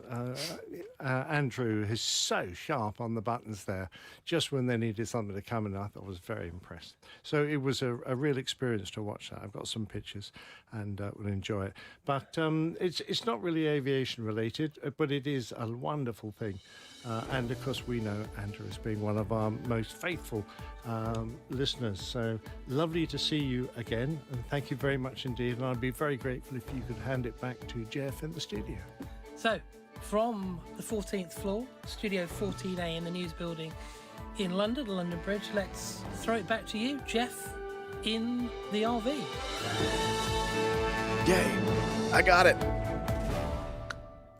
Woo! What a studio that was. Brilliant. Amazing. Yeah, and a whole bunch of them. And they're all, there are cameras everywhere. So when they get people coming in to talk to them, it's all televised, all put out on various social media channels, live. It's all very clever. Is it? Would that be a difficult trip for you to make every week to record? No, it's not show? actually. No, it's only an hour on the train, and there you go. And I could come and no join problem. you, a few times a year. That'd be fun. Yeah.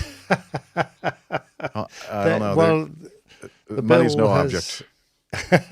The bill has yet to arrive.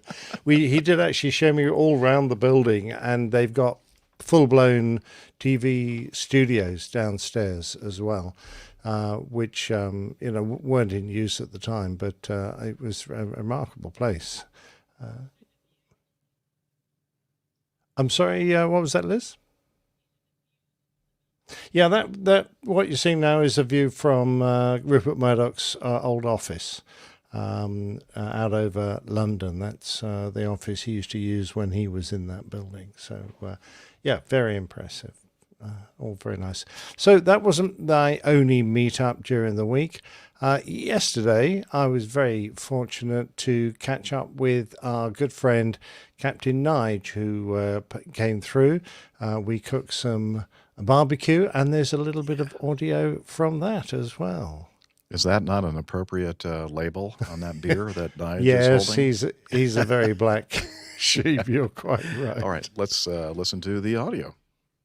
Jeff, it's Captain Nick, and we're in my garden, looking actually at the studio from the wrong side, and I'm currently trying to burn some ribs, and my old mate Captain Nige has popped over, and I think it's time we caught up with him, because we haven't heard from him for a while, so I'm going to let him jabber for a few minutes, and then he's going to hand it back to you. Well, I'm not going to jabber anything, Wok. Yes, Nick is definitely burning the ribs, and he's behind schedule. Dinner was due at 6:32. This has absolutely nothing to do with aviation, I'm afraid, community. But Nick's given me the microphone, so I'm going to have to wobble on for a minute. I've just come back from 3 weeks, 6,001 kilometres, which is 3,728-mile trip around Europe on my Harley with a bunch of mates. Lots of fun, nothing to do with aviation there. But I do have a complaint. I was listening to podcasts from some APG dude, and I've just listened to 628, I think it was, and I felt there was too much dick in the program. And all you talked about was dick, dick. And so I would like 629 to have less dick. And I'm sure Liz would probably agree with me on that. And Nick's told me that I've got to say, and back to you in the studio at the end, but he thinks I've finished. So he's now darting between the recorder and the burning ribs, trying to keep the dog away from the ribs. And back to you in the studio. P.S. How's your RV going? Thank you, Nige. It's going great. And, we were doing a great job of keeping the number of times we said the word dick out of our show on 629 until we played that piece of feedback. Yeah, it was like 100% coming from you, sir. Yeah. So we all who know who the real one is. Yes. Absolutely. Do you want me to Looking do the good, cover sir. art quickly? Yeah. Nigel and Nick, you guys look like you're having fun together there. It was. I can't remember Which will much be in about the the show notes. evening. Yeah. Yes. Oh, that's cover hard, art then. hard to believe. Yeah, look at that. Look at that meat. And it's good. you Not got something burned on at the, all. on the Looks grill great. behind you, too. Oh, no. No, we're not, Liz. All right, let's Cover talk about art. some cover art here. Well, funny enough, this was not one of the titles suggested. We had brown and blue stuff, joyriding with a knife. I used Vaseline, not Lido. But I suddenly remembered that we had a lot of snap, crackle, and pop on that last show. And embarrassingly, when I came up with the title and did all the artwork, by that time you'd removed it all from the podcast. So it would have been a really weird title. So I know you had to go and put some back in again. Well, it had automatically been recorded without that, because it was only on the video audio that all that snapping and crackling and everything was going on. What I was recording on my own machine was pristine. So I had to grab some of that crappy audio that you all were having to listen to at the beginning of the show and put a little snippet of that in the first part there, and so that we could have some kind of context to the so the whole title made some kind of sense. Right. So with the snap, crackle, and pop that was on the audio, we obviously went for a well-known breakfast cereal box that is made by a company beginning with a K. So, and of course we had Stefan with us, so there was a strong German theme to this. So our cereal is made by Curl Fluglinien Pilot. A Fluglinien Pilot, which stands, of course, for Guy Airline Pilot. It had to begin with a K, so I couldn't put the K at the end. Anyway, the cereal is called Ris Knusprig, which I think is rice, and we know Knusprig is obviously the other part, and though our cereal has toasted nuts in it, because it's a toasted nut podcast. They've got the three of us. Well, the German, I mean, that Knusprig was the closest that we could get to a German word that equated to Krispies. There really is no such word in the German language. Probably not. But having said that, we are the three characters. And obviously I had to give one a moustache. Stefan was easy enough, and I gave myself a beard. You've got schnapps on your hat. Stefan has knistern, which is crackle, and I couldn't think of anything, so I just put poop on my hat, since we had been talking about the waste hatch on a 737 being full of brown stuff, if you remember. So that's that. What else did we get? We got fortified with rubber and iron because, of course, we did a lot of discussion on bogies. And I had to arrange for whatever they were giving away free in this packet to actually be a bunch of aircraft bogies. And what else did we get? We got the show number in the bottom left corner. That's it. And I also managed to put APG. It just had a G there. And I thought if I cut the bottom of the G off, that makes the top bit an A. And if I put an extra line on it, that makes a P. So we managed to get APG in there. Very clever. Well, I was obviously bored. I And can't where's figure out that where that logo? logo Yeah, is. very hard to find the logo this week. Yes, exactly right. So Snap, Crackle, and Pop. That was last week's. Love it. Love it. Super. Great job. Thank you, sir. Well, let's see, not a heck of a lot. I'm still in the northern Atlanta area at a campground the last week and a half or so up on Alatoona Lake and in a Georgia state park. And tomorrow I'll be in another campground just a few miles south of where I am now for about 3 days before I move back over to Lake Lanier on the other side in the northeast. Not at the peninsular phallic type of campground, but one of its sister campgrounds on another portion of Lake Lanier.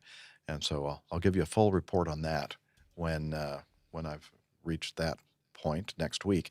But yeah, I'm sorry, what? Oh, I'm recording from the choir room, which is part-time also a room where they do video recordings. And I'm not using any of their equipment, but I plopped my chair and table in front of this big backdrop behind me. It serves for a nice plain background. But I can use my little camera here and give you a shot of, let's see, there is the entrance to the choir room right there. And then over here is where the choir, I did use one of these pieces of equipment. So there's a reflector there, but right behind that, you can see the piano that Jane sits behind when we do our rehearsals. Although we hardly ever rehearse here in this room. We usually do our rehearsals right before we do the mass in the choir loft. Anyway, so it's very nice and cool. It's today is supposed to reach 98 degrees Fahrenheit, which is supposed to tie a record for this day in August, set in 1990, 34 years ago. So I think it's either going to tie or break that heat record. And I'm sorry. Oh, well, I just went out to, so I last week I was at Jane's, the choir director's home. And this week I told her I wanted to give this a shot, the choir room. And I'm doing this all off of my AT&T hotspot, Netgear Nighthawk AT&T 5G chip in there, and it seems to be doing okay so far, so fingers crossed.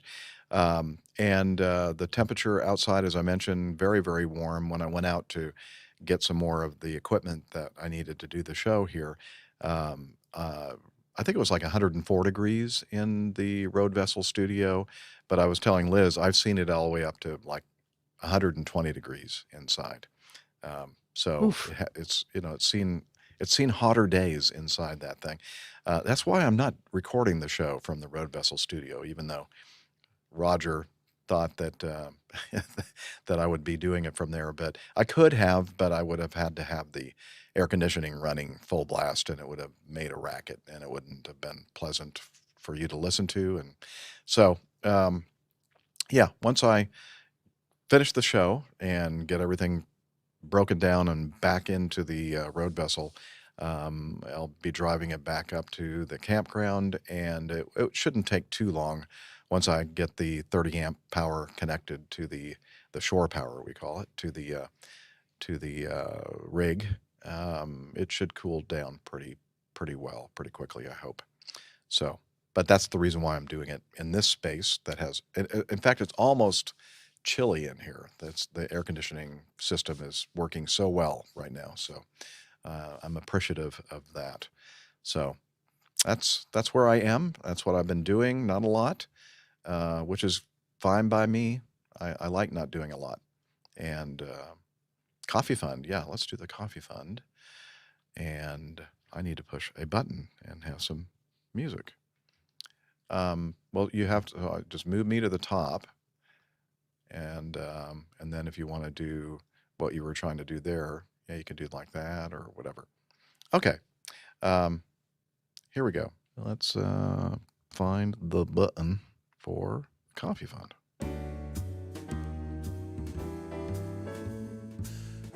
Johnny, how much more coffee? No thanks. I love coffee. I love tea. I love the APG community. Coffee and tea and the Java and me. A cup, a cup, a cup, a cup, a cup. Oh yeah, the Coffee Fund. It's your way, dear listener, to support us financially if you feel like doing it. If you're getting value from our show, entertainment value, maybe some education value, probably not, but at least entertainment. Please consider giving some value to us. And you can do that by joining the Coffee Fund Cadre or the Coffee Bar Club.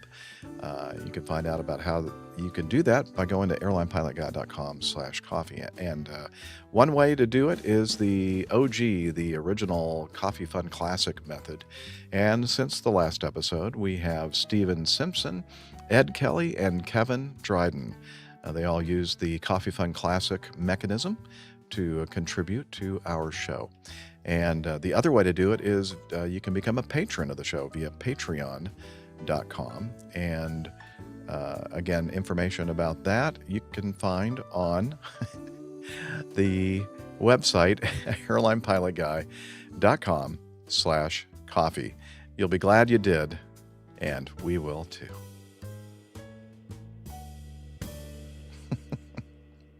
What's going on over there, Liz? What? You're just pushing any button you happen to see?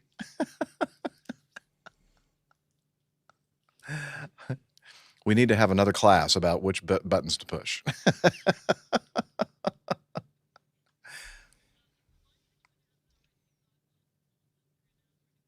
Okay. Okay. All right. Well, we're just getting some direction from our producer regarding our timing and what we should do next. And I think I have a clear picture of it. We should probably do some feedback.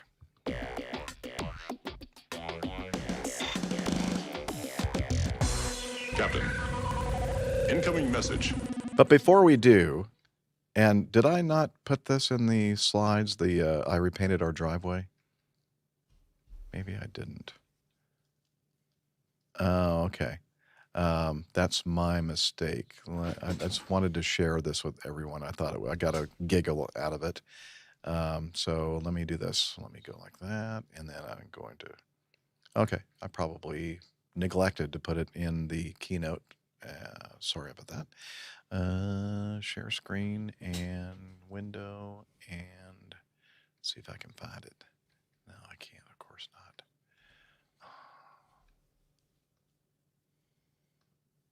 There we go. Share it like that. Okay, if you'll put that on the... Okay, so I don't go to Facebook very often, but unless I'm told to by our producer. And while I was there, just kind of getting reacquainted with everybody and everything, I ran into this little image, and I just thought it was pretty funny. The caption is, "I repainted our driveway." And then at the bottom it says, "The wife is not happy." And this driveway is awesome. It's a big blacktop driveway. And the person has painted, so it's like that dark gray, almost black color. And then he has gone and used some stencils, which I see off to the side in the grass and on the lawn, painted white. And he, painted the piano keys and runway 27 and the center line and the distance markers, etc. It's just a beautiful driveway now. It looks like a runway. And I just got a kick out of the fact that his wife was not happy. If he really wants to make her happy, he could install some lighting systems. I was going to say the same thing, yeah. Steph. Yeah, maybe make a little. You could have the white lights for the runway, on the sides, the runway edge lights, and then maybe up here near the house, the taxiway. You could have lights, the pretty blue lights. Mhm. Yeah, That'd be perfect. yeah. Okay, let's go ahead and there. Thank you. All right. I wish I had thought of that when we were still doing the getting to know us segment, but we got that out of the way. I'm glad I did. And let's start off with this feedback from Super Fred Driver, who I believe is still in our live audience. He was earlier. And he says, in regard to advice regarding transitioning from military to civilian flying.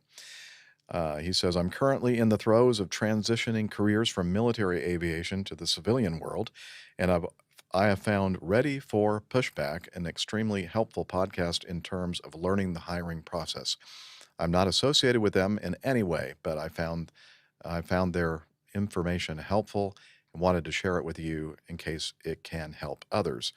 The first piece of advice I would give, and this is in regard to Texas and LaShock, was seeking advice from us. And at the time, I believe it was just Captain Nick and I on the show, the two hosts. So we didn't really get a chance to hear from advice from Camacho or Steph.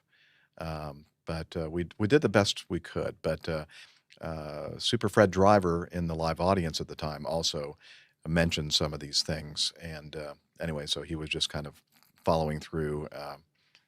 Oh, he's still here. Great. Good to see you, Super Fred Driver.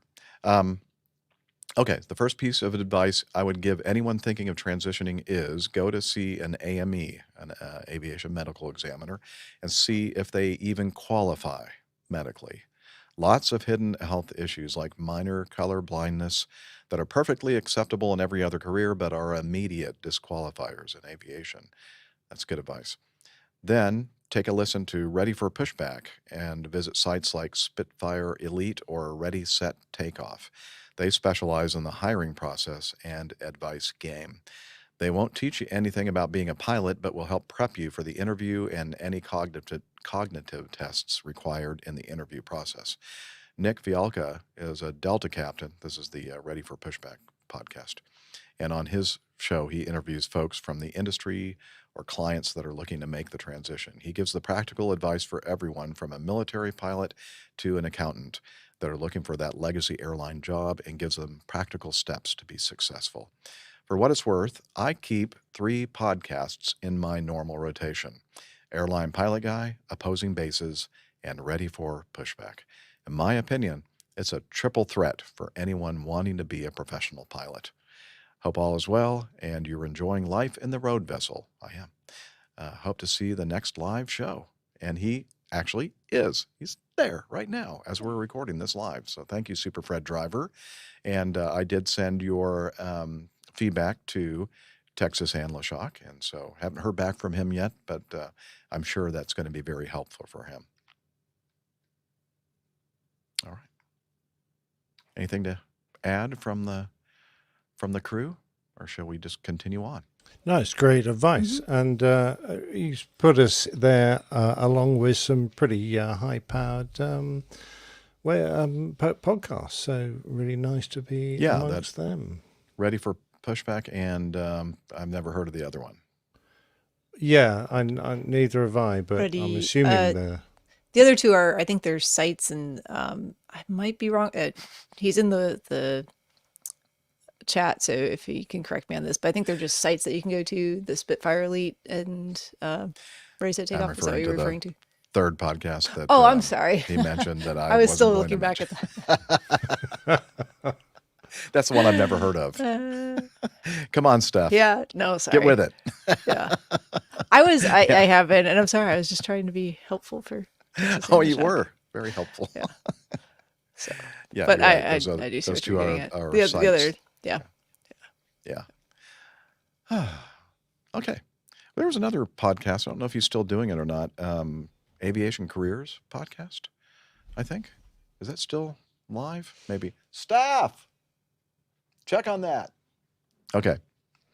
We're going to move on to some more feedback. This from Richard Nash. Let's see. AAIB Special Bulletin, Air Accidents Investigation Branch, Boeing 737-8 Kilo 5, Golf Foxtrot Delta it's happening. Zulu Foxtrot Delta Sierra. Zulu Sierra. Auto throttle failure on takeoff from Bristol Airport, 4 March 2024. Let me do that again. Golf Foxtrot Delta Zulu Sierra is the tail number, or the identification number, registration number. That's the word I was looking for the Boeing 737. Good afternoon. I'm listening to APG 622, and you're talking about an incident involving a TUI 737 taking off from Bristol with an autothrottle failure. This sounded very familiar to me as I was reading the included report a few months ago, but this is a Jet 2 aircraft with what seemed to be the exact same failure. Is this a new recurring failure I should keep my eyes out for? At my operator, the pilot monitoring checks the N1. Okay, so just a quick synopsis. They set power and at a certain point engage the autothrottles, but the autothrottles either didn't engage immediately, or if they did, they moved the throttles a little bit and then they stopped well short of where they needed to be for the calculated thrust for this takeoff run. So he says, at my operator, the pilot monitoring checks the N1 against the displayed required N1 on the FMC and says, takeoff power set, indications normal. I assume this is a very standard call for most airlines and aircraft. Thank you for your time, for flying with us through this email correspondence. We hope your journey was smooth, free of turbulence, and that the in-flight entertainment met your expectations. Should you have any further questions or require additional information, please don't hesitate to activate the call button, and I'll be your trusty flight attendant once more. Okay, Richard's trying to be funny, I think. Wishing you clear skies and smooth landings in all your future endeavors. May your inbox always be free of spam and your replies prompt and pleasant. Until our next scheduled communication, this is your first officer signing off. Safe travels and happy emailing. Richard. Thank you, Richard. He obviously has a good sense of humor. From the Air Accidents Investigation Branch is the report. It's a bulletin, a special bulletin, talking about this incident. Do we want to delve deep into this, or do we want to just quickly summarize, or what do you think, crew? We've covered it in quite detail before. I think he's just making the point that you're supposed to do a proper check of the power you've actually set for takeoff, and that was neglected by these pilots. They didn't really confirm that they had the correct power set. Yeah. Well, I think actually the one we were talking about was a separate incident, and it reminded him of this particular one, which is very, very similar. So let's see. He's also asking, is this a new recurring failure I should keep my eyes out for? Yeah, I think it's something that affected the new generation 737, like 700, 800, maybe 900, or would it be the earlier ones? What is this one again? It's an 800, I think. Yeah, next Yeah, gen. that particular series. I don't know, Yeah. but regardless if this is a new recurring failure or not, if you use the procedures, the standard operating procedures that your airline and the manufacturer tells you to use to ensure that you actually have the proper power set, then this is kind of a moot point in my mind. Perhaps it is a recurring, something that's going to recur. But even in our training, this is one of the basics, one of the foundations of performing a safe instrument takeoff. Or it's just always, both of you should be checking to make sure that the thrust is set where it's supposed to be set. That's just a known. I don't know how in both of these instances, and probably many more, how one of the pilots didn't go, oh yeah, we need to, without even saying anything, just push it up, just to make sure it's where it's supposed to be, But it's probably better to also verbalize what you're doing to the other crew member. I don't know. I think this might be an example of our reliance on automation is just getting more and more a thing. We're over-reliance on the automation. You just can't assume that these things are automatically going to work every single time. You have to be ready for when they don't. And in this case, automation didn't work exactly the way it was supposed to. But they just kind of went, oh, probably right. Looks good. Yeah. Yeah. Aviation Careers Podcast is still active, according to our staff. Thank you, staff. Thank you, Liz. I mean, this does read almost identically to the one we covered, which is, and it was even at the same airport, wasn't it? They're both at Bristol. No, one was at Las Palmas.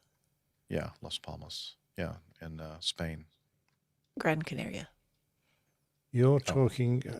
I'm listening to I'm sorry. No, they were 622, and going... you're talking about an incident involving a TUI 737 taking off from Bristol. Sorry, they were... The other one was going to Las Palmas. I'm sorry. Oh, yeah. Okay. My apologies. It's just that, I mean, in both cases, they used the toga switch, which is supposed to move the throttles forward, but then the auto thrust dropped out.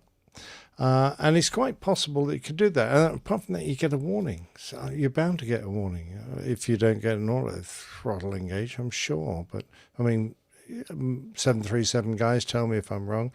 But, I mean, it's just, despite all the automation that is in the Airbus, it is a required call that the engines have actually gone to the correct flex temperature that you've put in the box. And you check it and you say thrust set, because that's your job.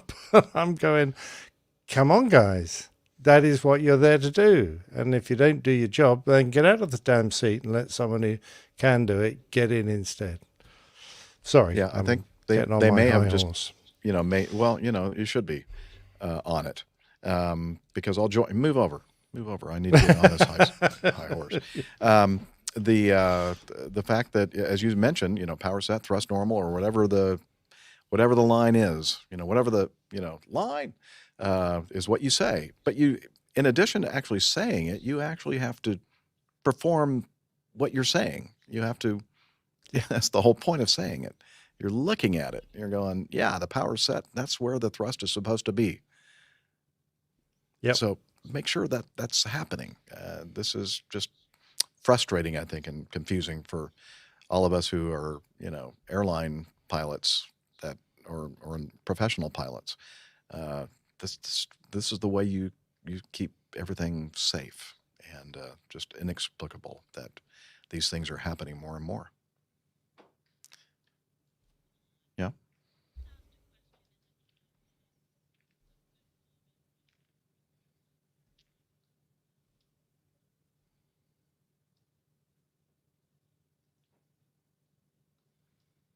Okay, what is this in reference to?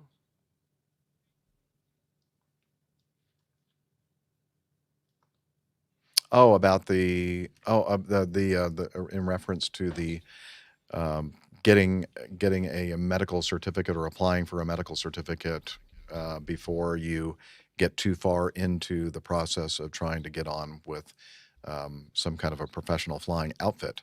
So Neil Landworm in our live audience says, how different are airline and military medicals? Is one easier than the other? I wish, yeah. Before I read Super Fred Driver's comment, I wish that Miami Rick were here because I think for his outfit that he was flying for before he joined his current outfit, they require basically a military medical examination, even though it's a civilian company based in Chile. So I remember him telling us early on years ago, having to go down to, was it Steph? Did he go down to Miami or did he go down to I Chile think he had to have get it done his in Santiago. in Chile. Santiago? Yeah, and he was mentioning how stringent, how difficult. Yeah, I remember it was a lot more the stringent. military- I wasn't sure if it was the equivalent of a military one, or it was just that was what was required for basically class 1 equivalents in that country. I mean, I I'm have not sure, but the yeah. recollection or specifically for impression that that it outfit. was actually a military one, Mhm. that they used the military services of Chile to do their license examinations or something. I don't know. Miami Rick, let us know. Yeah, I'm sure he'll be back with us shortly. Anyway, Super Fred Driver continues, military is much more difficult. I'm not concerned about military folks qualifying for a Class 1. My feedback was more meant for someone off the street. I would hate for a civilian to spend hundreds of thousands of dollars on training with a Class 3, which is the lowest level of a medical certificate, only to be ineligible to get a Class 1. They would then be in a rough spot, not being able to get that airline job and paying off that training. That was my point. Yeah, very good point, Super Fred Driver. And it's one point that we neglected to mention, but I did mention, in addition to your good point. Well, no, I didn't mention that, but I did mention that you should have a discussion with if you have a significant other or a family or someone who requires your presence or whatever, to make sure that this is not only something that you're dreaming of and wanting to do, but they are cool with it as well, because you don't want to have family problems when you're doing this dream career. It may not be worth the sacrifice to what happens with your family. But I wish that I had remembered to say, go and make sure that you're going to be able to get a Class 1 medical before you continue on with it too far. Because as Super Fred Driver says, you could save a lot of money and a lot of headache in the future. Yep. Okay. Half hour left.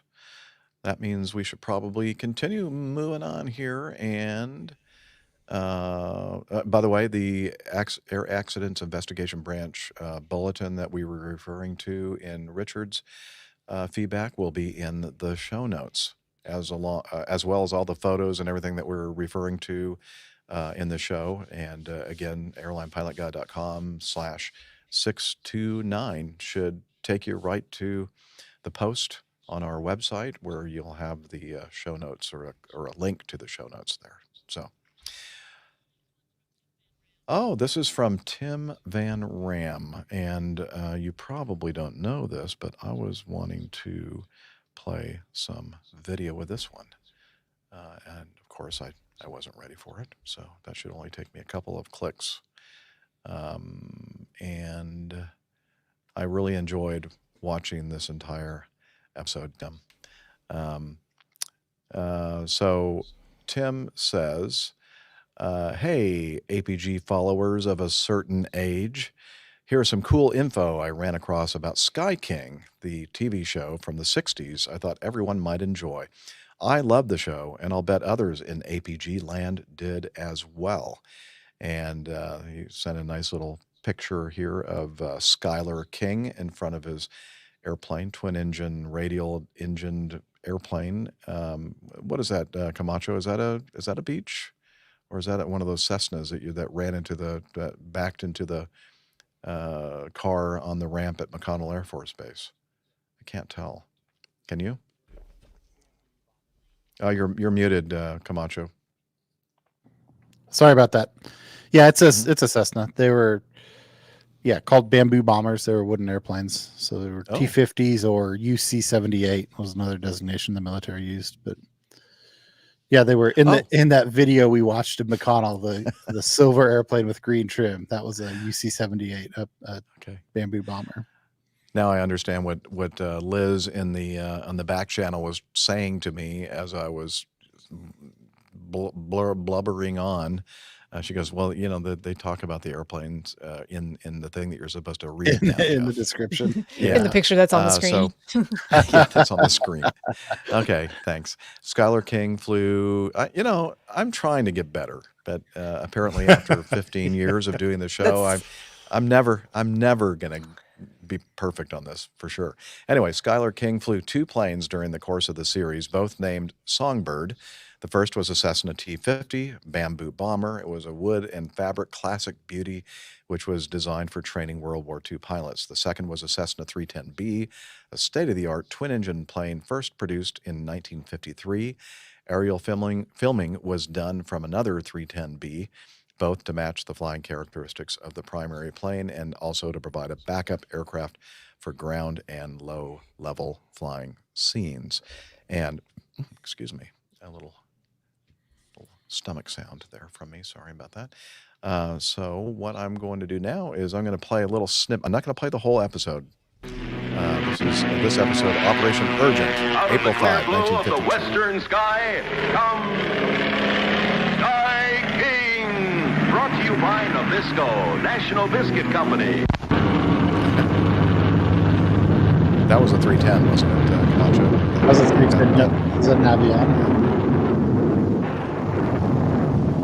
Love the actor. Air Force 132 calling Mayday. Mayday, over.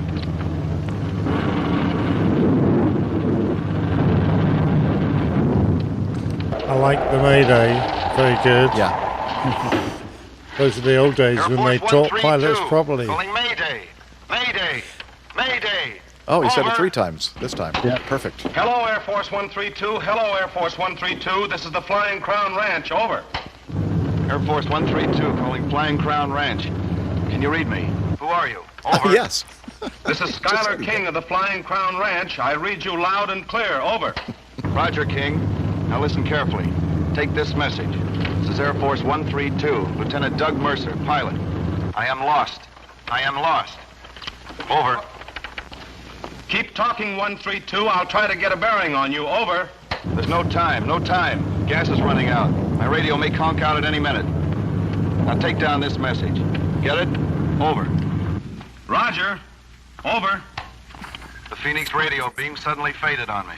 I'm at 10,000 feet, lost in a thunderstorm. Fuel supply is gone. Parachute has been torn. Going down with the plane. Cuffs okay. Cuffs okay. Got it? Roger, 132. Received message. Over. Roger, King. Now get this. Telephone that message to the operations officer, Desert Project Air Base. Over. Roger. Operations officer, Desert Project Air Base. Over. And this clip is over.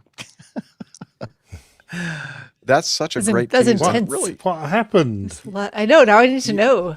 You're gonna have to send us the. I said we're not going to watch the whole episode. We have a show to do here.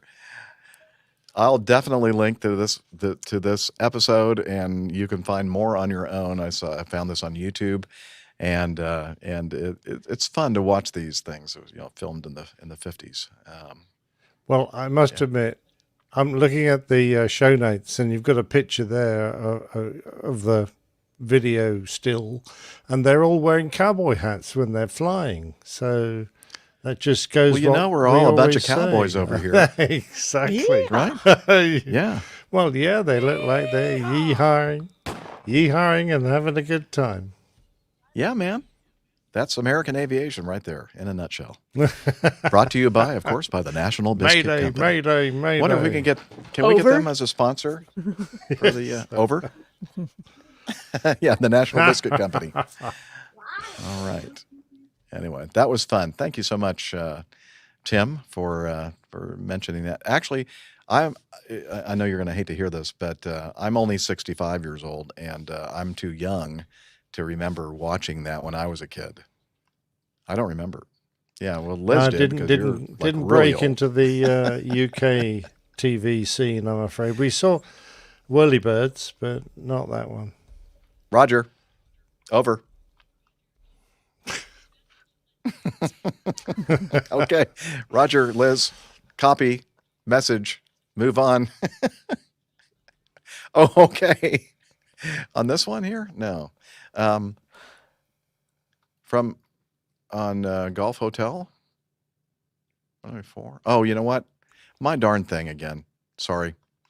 It's doing that. It's adding in all these news items from previous shows. So, okay, thank you. I see that. Yes, thank you so much. So I'm getting the video file over. Over. All right, Roger. Mayday, mayday. Okay, let me. My favorite okay. though is who is this? Yes, that's right. And we need a switch that makes it sound as if you've just been shot. You mean like this? Okay, that's the one. Yeah, that's yeah. All right, let's continue on with some more feedback. What do you think? Without Please. any delay. Go for it. Okay. Speaking of Texas and LaShock, we were just speaking of you a little earlier, sir, on a highway in Arkansas, and he sends us a link to a YouTube video. Greetings, Captain Jeff and APG crew. It must have been quite the sight on August 8 as 3 C-130s and a C-146 touched down on a highway, or on Highway 63 near Bono, Arkansas, or Bono, probably. The first to land was, this is Arkansas, Captain Nick, just to keep you. No, I understand. Thanks. Okay.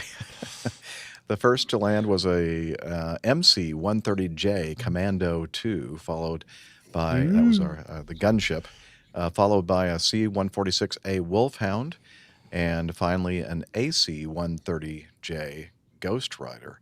They seemingly dropped off some cargo, the gunship refueled and reloaded ammo, and then the three of them took off. They actually show the Ghost Rider doing a 3-point turn to face the opposite direction. A C-130H Hercules then landed, then seemingly turned around and took off again. The description says this is a first, which I found rather puzzling. Maybe they just meant the first time these planes had ever landed in this area. Looking at it, or looking into it, I found an article on airandspaceforces.com, which discusses a bit more. Apparently, it's part of the Emerald Warrior exercise taking place from July 29 to August 18. The purpose here is to demonstrate their ability to operate in forward areas where traditional logistical support may not be available. Anyway, interesting things happening. Thought I'd share that. Wishing clear skies or jam-free lanes. This is Texas and LaShock signing off. And we'll just play a little bit of the video, not the whole thing, of course. And so here, I'll add it to the stage. Okay. Here we go. Highway 63 in Bono, Arkansas. That's the gunship coming in.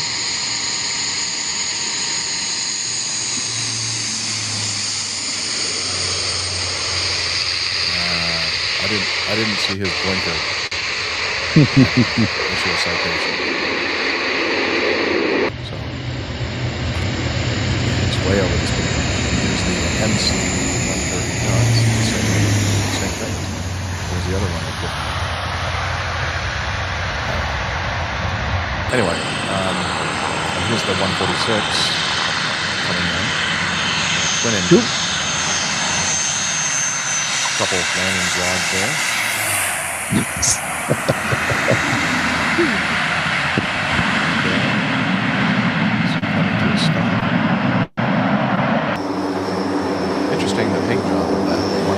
I was just going to mention that also. Yeah.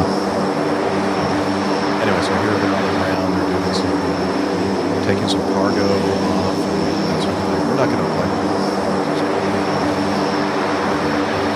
Just like to see a little bit of it, a little teaser.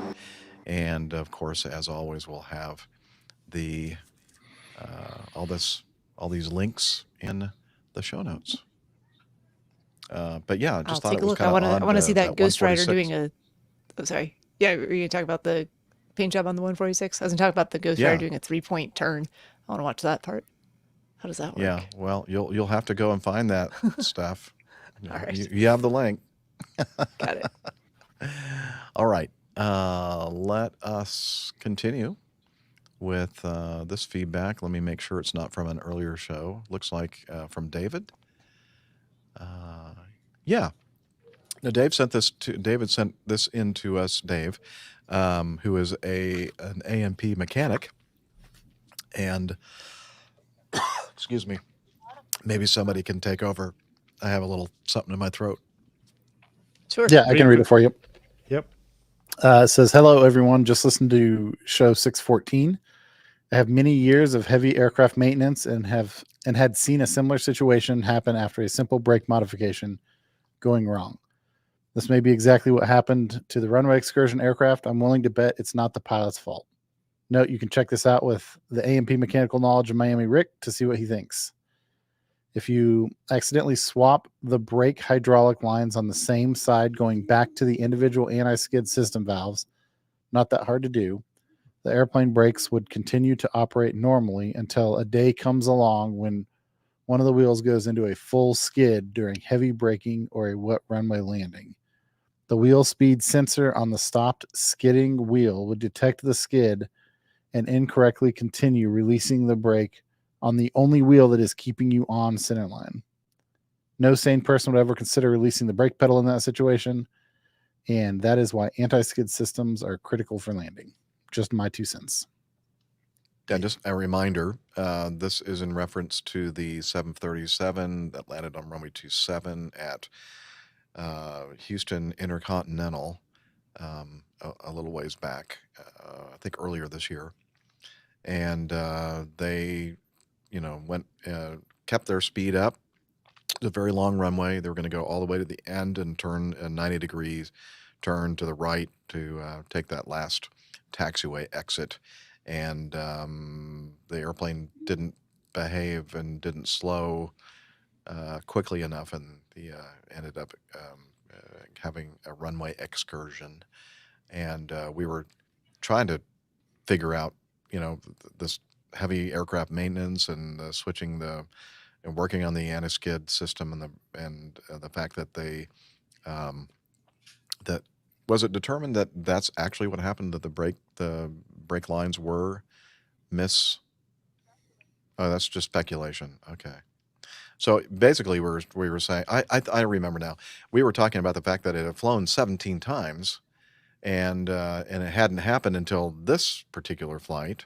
Yeah. And how in the world could that happen? But Dave makes a good point here that, unless you really got on the brakes hard, you may never know that this condition is present. And maybe this, lucky number 17 or lucky number 18 flight, they found out. But again, speculation, and we'll be interested to hear on the final report of that excursion if that's indeed, something that happened in this situation. I'm pretty certain that they had discovered the misconnection of the brake lines. Mm-hmm. So that was one thing. And the other thing, I would say that no sane person would consider releasing the brake pedal in that situation. Well, perhaps not exactly that situation, but we were certainly taught and practiced landing without an anti-skid system, because there are certain failure conditions where you're not going to have that. So you are definitely taught how to apply the brakes, and if you think the brakes are skidding, or then releasing them and reapplying them just as an anti-skid would. So most pilots are probably well enough clued into that technique to be able to employ it if necessary. Yeah, good point. Well, we're just going to have to see what the investigators come up with in the final report on that excursion. Okay. Continue. Oh, it's more video. Okay.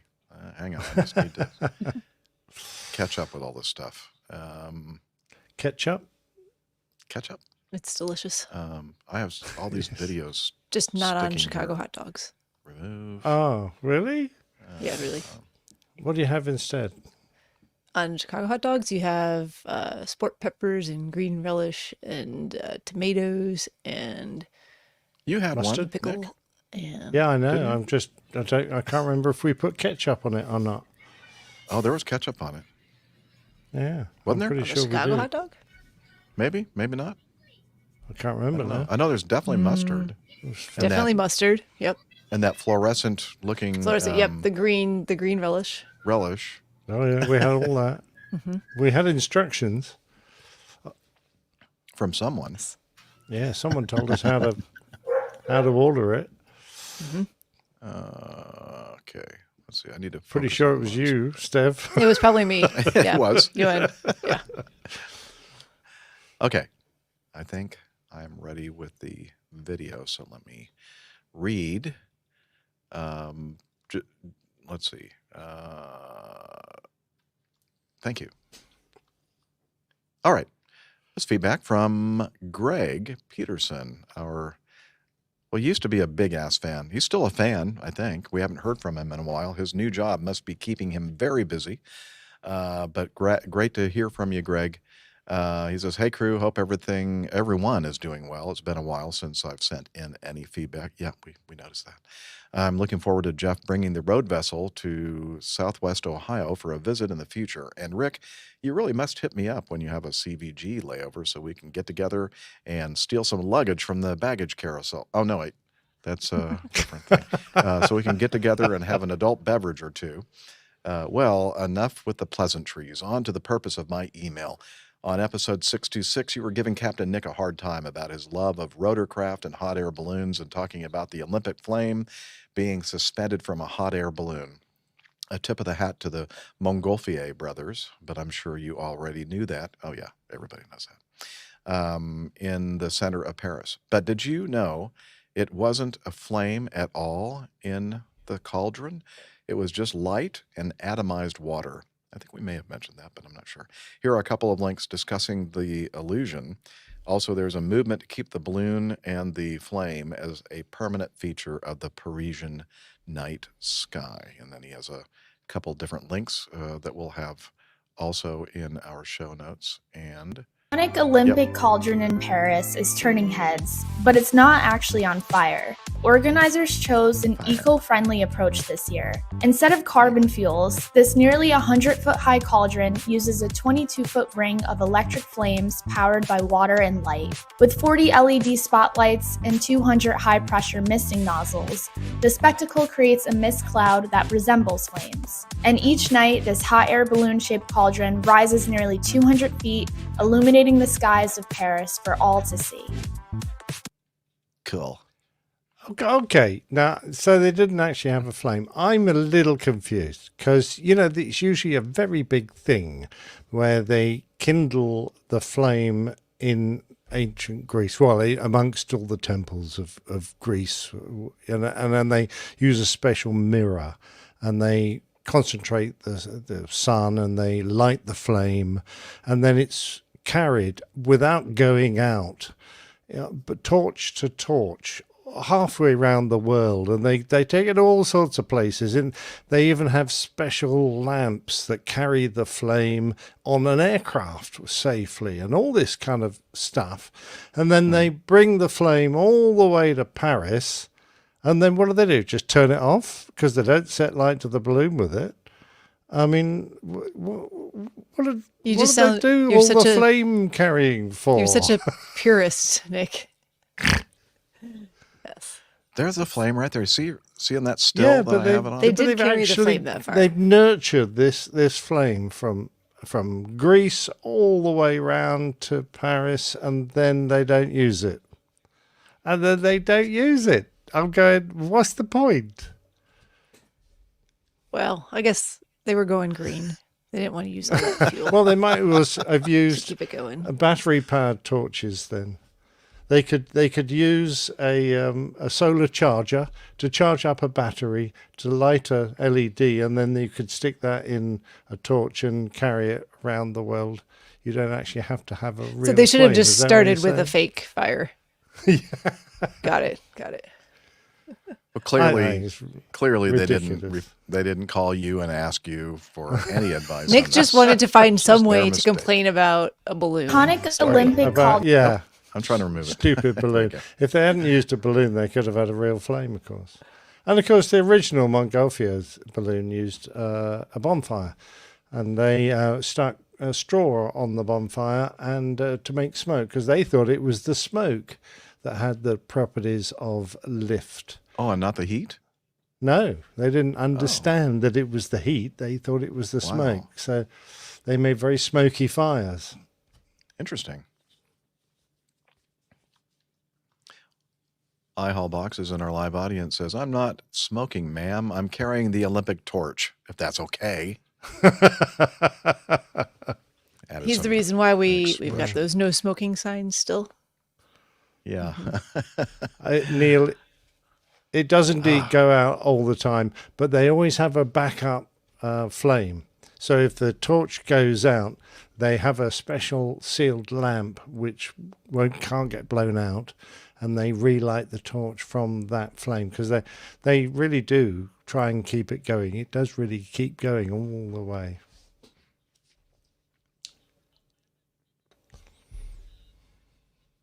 Okay.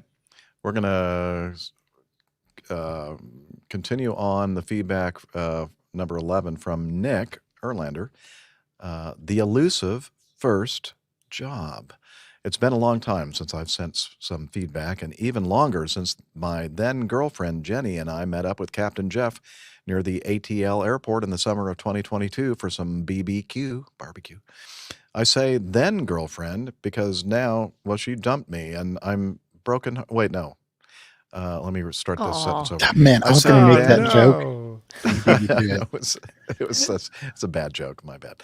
I say then girlfriend. She's now my fiance, and we're getting married later this year. Yay! Excellent. Hooray! All right. And I want to know let's how see. he proposed. I don't know. Maybe he can tell doesn't us. say, does Send in he? some more.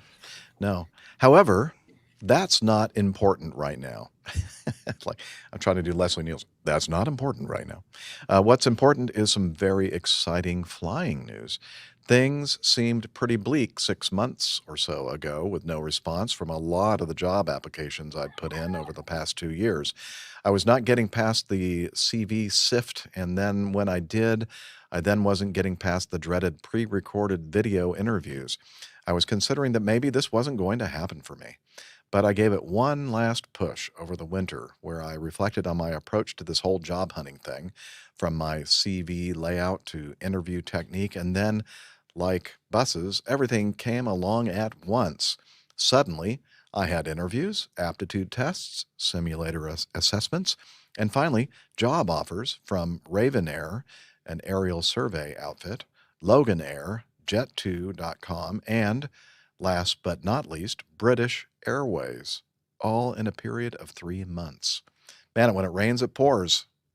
I'm sure it won't be hard to guess where I'll be going, but for the avoidance of doubt, I'm starting my type rating at BA in January 2025, flying the A320. Yay! Well done, Neil. Awesome. Good job. Good job.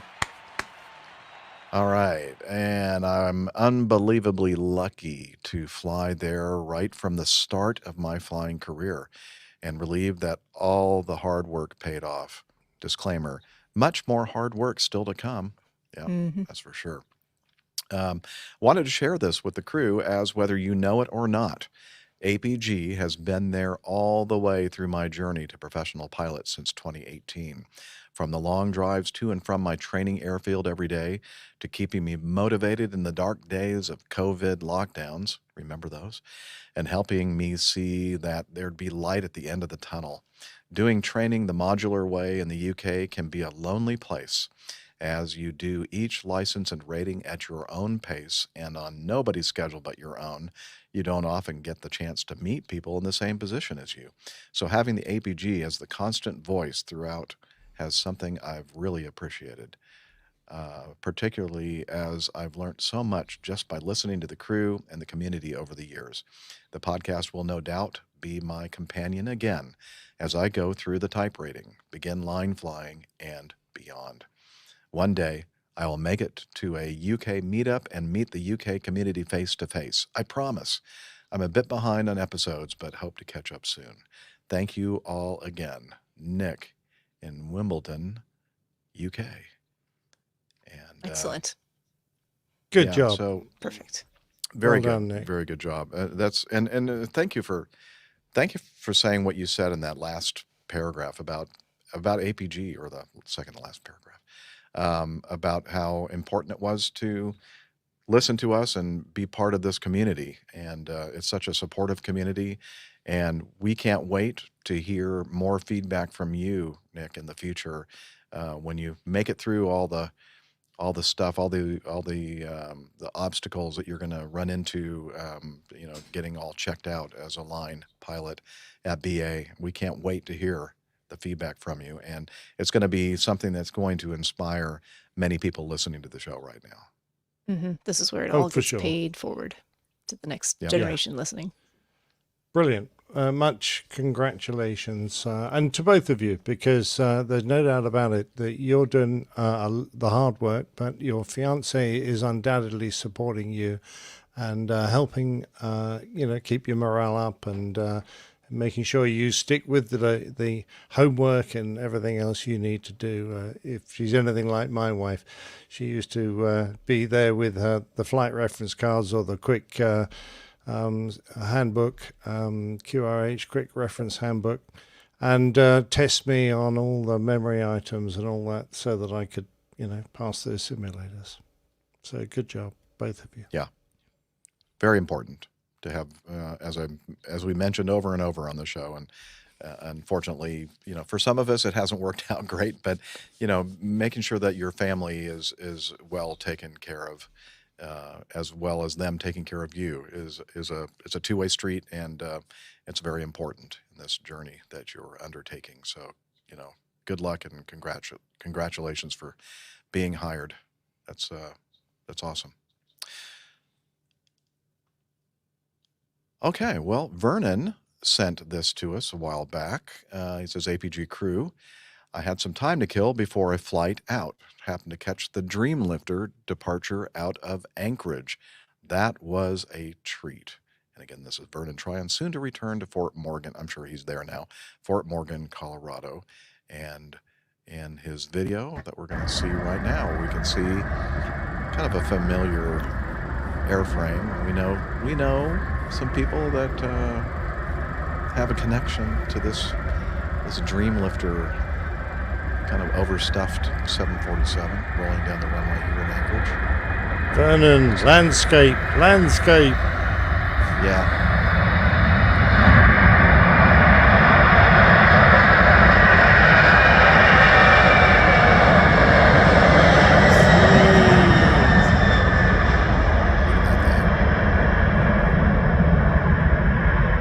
How can something that ugly fly? Oh, wow. You did say that out loud, and it will be in the audio-only podcast. I don't believe you just said that, Liz. Yeah, so you're off my Christmas card list.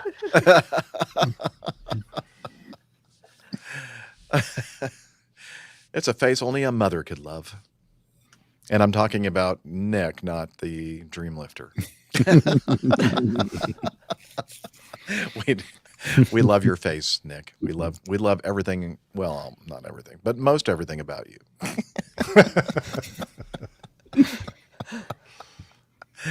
Yeah, I'm sure it was. Thank you so much, Vernon, for taking the video and sending it in to the face and voice of the APG community.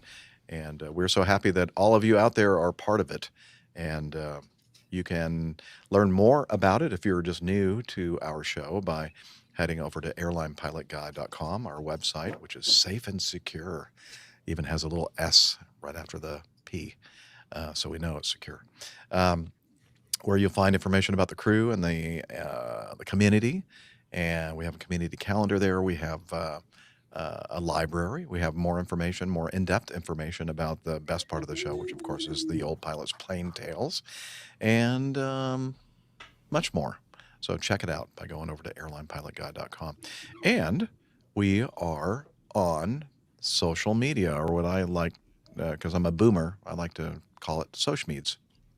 The Sochmeds. There's a couple of them. You can start with facebook.com/airlinepilotguy or head over to X, we're at APG Crew, and find our individual handles pinned to the top of that page.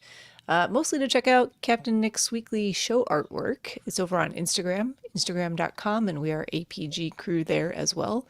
You can watch the live show recordings or join the live chat through YouTube, youtube.com/airlinepilotguy. That's the way to do that.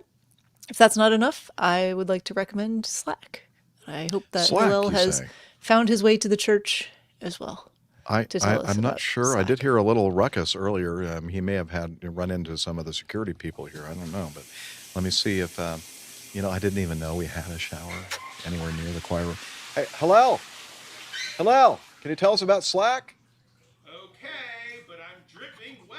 That's okay. And you got to tell me, where's the shower? I didn't even know we had one up here. All right, anyway, come over here and tell us all about Slack. APG listeners, please join us on our Slack team. Slack is a communication, coordination, and sharing platform that works on your mobile, laptop, or browser. On Slack, we share news and ideas, we suggest episode and plain tales topics, we plan events and meetups. To get into the Slack team, please email me at slack@airlinepilotguy.com. That's SLACK, Sierra Lima Alpha Charlie Kilo @airlinepilotguy.com, or send me a tweet with your preferred email address to @Hillel, and I'll send you an invitation. That's Hillel, spelled Hotel India 11 Echo 1, and see you in Slack. Jeff? What? Do you still have some of that good shampoo from the last place? Yeah, it's in the RV. I'll get it later. Just hang on. All right. Anyway, there's Hillel. What are you going to do? And we'd also like to send a big thank you to our producer, Liz, who comes up with some amazing... I'm not. No thanks. In the back. No thanks this week. There's a little bit of tension left over here, so it might be for a while. Here, I'm sorry, Nick. Oh, I was going to say let's move the two of you closer so you can kind of make up with each other. No, he's not in a forgiving mode. He's not in a forgiving mood. Sensitive. I keep so forgetting how sorry. sensitive you are, Captain Nick. I shouldn't have said that, Nick. It's my fault. Do we have to beg you to come back, Nick? Come on back. Come on. Okay. I'm sorry. Sounds like a nice apology. I'm very sorry. Sincere one. Very sincere. Sorry. Okay. Well, I guess he's still. He's still hurting. Yeah. Okay. Well, the you wound guys is fresh. I'll have to get him a better birthday gift, I guess, than I had planned. Well, you two work this out. We're going to tell you that we appreciate everything that everybody does, just listening and telling others about the show, doing reviews, subscribing and liking and all that stuff. It may apply, it may not, I don't know. Sorry, no, your sorry. screen just went red. There. No, I put my finger in front of the camera. Sorry, that was bad. Okay. And so anyway, thanks so much to everyone out there, especially those who are in our live chat room, our live audience. We do appreciate you, seeing you each and every week. And with that, I'm going to sign off by saying, wishing you all clear skies and limited visibility and tailwinds. Take care and God bless. Cheers, y'all. Bye, everybody. See you next time. Bye from Toronto. See, Nick, there's Poppy. You can't be mad at Poppy. Yes, Poppy you can. didn't He's not say mad a at thing. Poppy. I'm pretty sure. Pretty sure Poppy had nothing to do with it. Poppy's been learning to speak. That was her speaking. Oh, that was Poppy. Okay. Funny, I never heard her speak when I. She didn't like you. Apparently not. Apparently, she doesn't like too many people. No, She. apparently she didn't like me either. Recorders off. She doesn't like airline captains. Is the That's right. the theme here. Okay, so fair seeing as this is probably my last show, everybody, bye for now. See you sometime again. Recorders All off, right. Jeff. Okay, Yes, ma'am. Nick, I've got a whole bunch of suggestions here for titles. Or if you Okay. already got one, I don't know. I'm getting there, but Okay, so this was from Neil Lanwarn, and he said, just do artwork of everything you can't do on a plane. So, you know how we were talking about they need signs for like no explosives, no liquids, no whatever. okay. Like no, this, no, that. whatever Like, you're doing in the One person at a time Nothing in the yet in the laboratory. lab. Yeah. No Okay, Mile Sure. High Club. Okay. the next one is that pilot has baggage. And that was in reference to the guy that stole the baggage, but he has baggage too. So Yep. I don't know. Yep. The FAA at its finest. Somebody, I think that was Nick Camacho, said the FAA at its finest. Yeah, I don't know if I want my name associated about- with bashing the FAA in public. No, I won't do that one. Don't No, worry. you weren't. You were saying they're doing their finest work there. Anyway, Yes. I said they made one tiny step forward and immediately retracted it. this is an inspiring one. Hero flight attendant. You could have hero flight attendant. A porta potty to the engine. A porta potty to the engine. So Okay. the B-52 took a porta potty to the engine. Yep. And along the same lines, the attack of the porta potties or the attack of the burning the ribs. That was you barbecuing the other night, burning your ribs. Yep. That's about all I got. Okay. Hey, what I'm about thinking of, I'm thinking magic of doing mushrooms? some kind of a Oh yeah, mellow Yeah. mushrooms. Mellow mushrooms. Mellow I'm thinking of mushrooms, doing some magic kind mushrooms. of a collection of mushrooms, coloured birds. Yeah, blue purple psychedelics. heron. Lots of seasonal birds. A lot of portaloos all on a runway. There you go. I like it. There you go. And then But a big I just need a NOTAM title. and a big giant NOTAM. Well, yeah. Well, Or a big could no we smoking sign. could we call it NOTAMs are garbage or something? NOTAMs are just a bunch of garbage, Keep ma- it shorter. or maybe just a bunch of garbage. Just a bunch of garbage. I don't know. Okay. Man, I thought I I'll saw figure Or a Notams picture are of garbage. the- That works too. NOTAMs are Okay. trash. They're trash. Roger. Okay. Thanks everybody in the chat room. Thank you. Yeah, thank you all. Thanks We'll for see you hanging next- out with us. See you next No time. names in a You're in porta bad potty. luck. You're in bad luck. Now, do I you like bottom guys heavy call it- porta potties. So, Yeah. Do you call it porta potty or portaloo? porta potty. We call Porta it potty or potty or porta porta john. john. Porta John. Or Honey Hut. I've grown up calling them porta potties all my life. Porta potty. Okay, all one word. Porta potty. Porta Um, potty, yeah. porta Or potty. port- I think It doesn't actually matter too much, I don't think. No. I don't know that there's a standardized uniform way Spelling. to do that. Okay, everybody. We'll see you next time. Bye.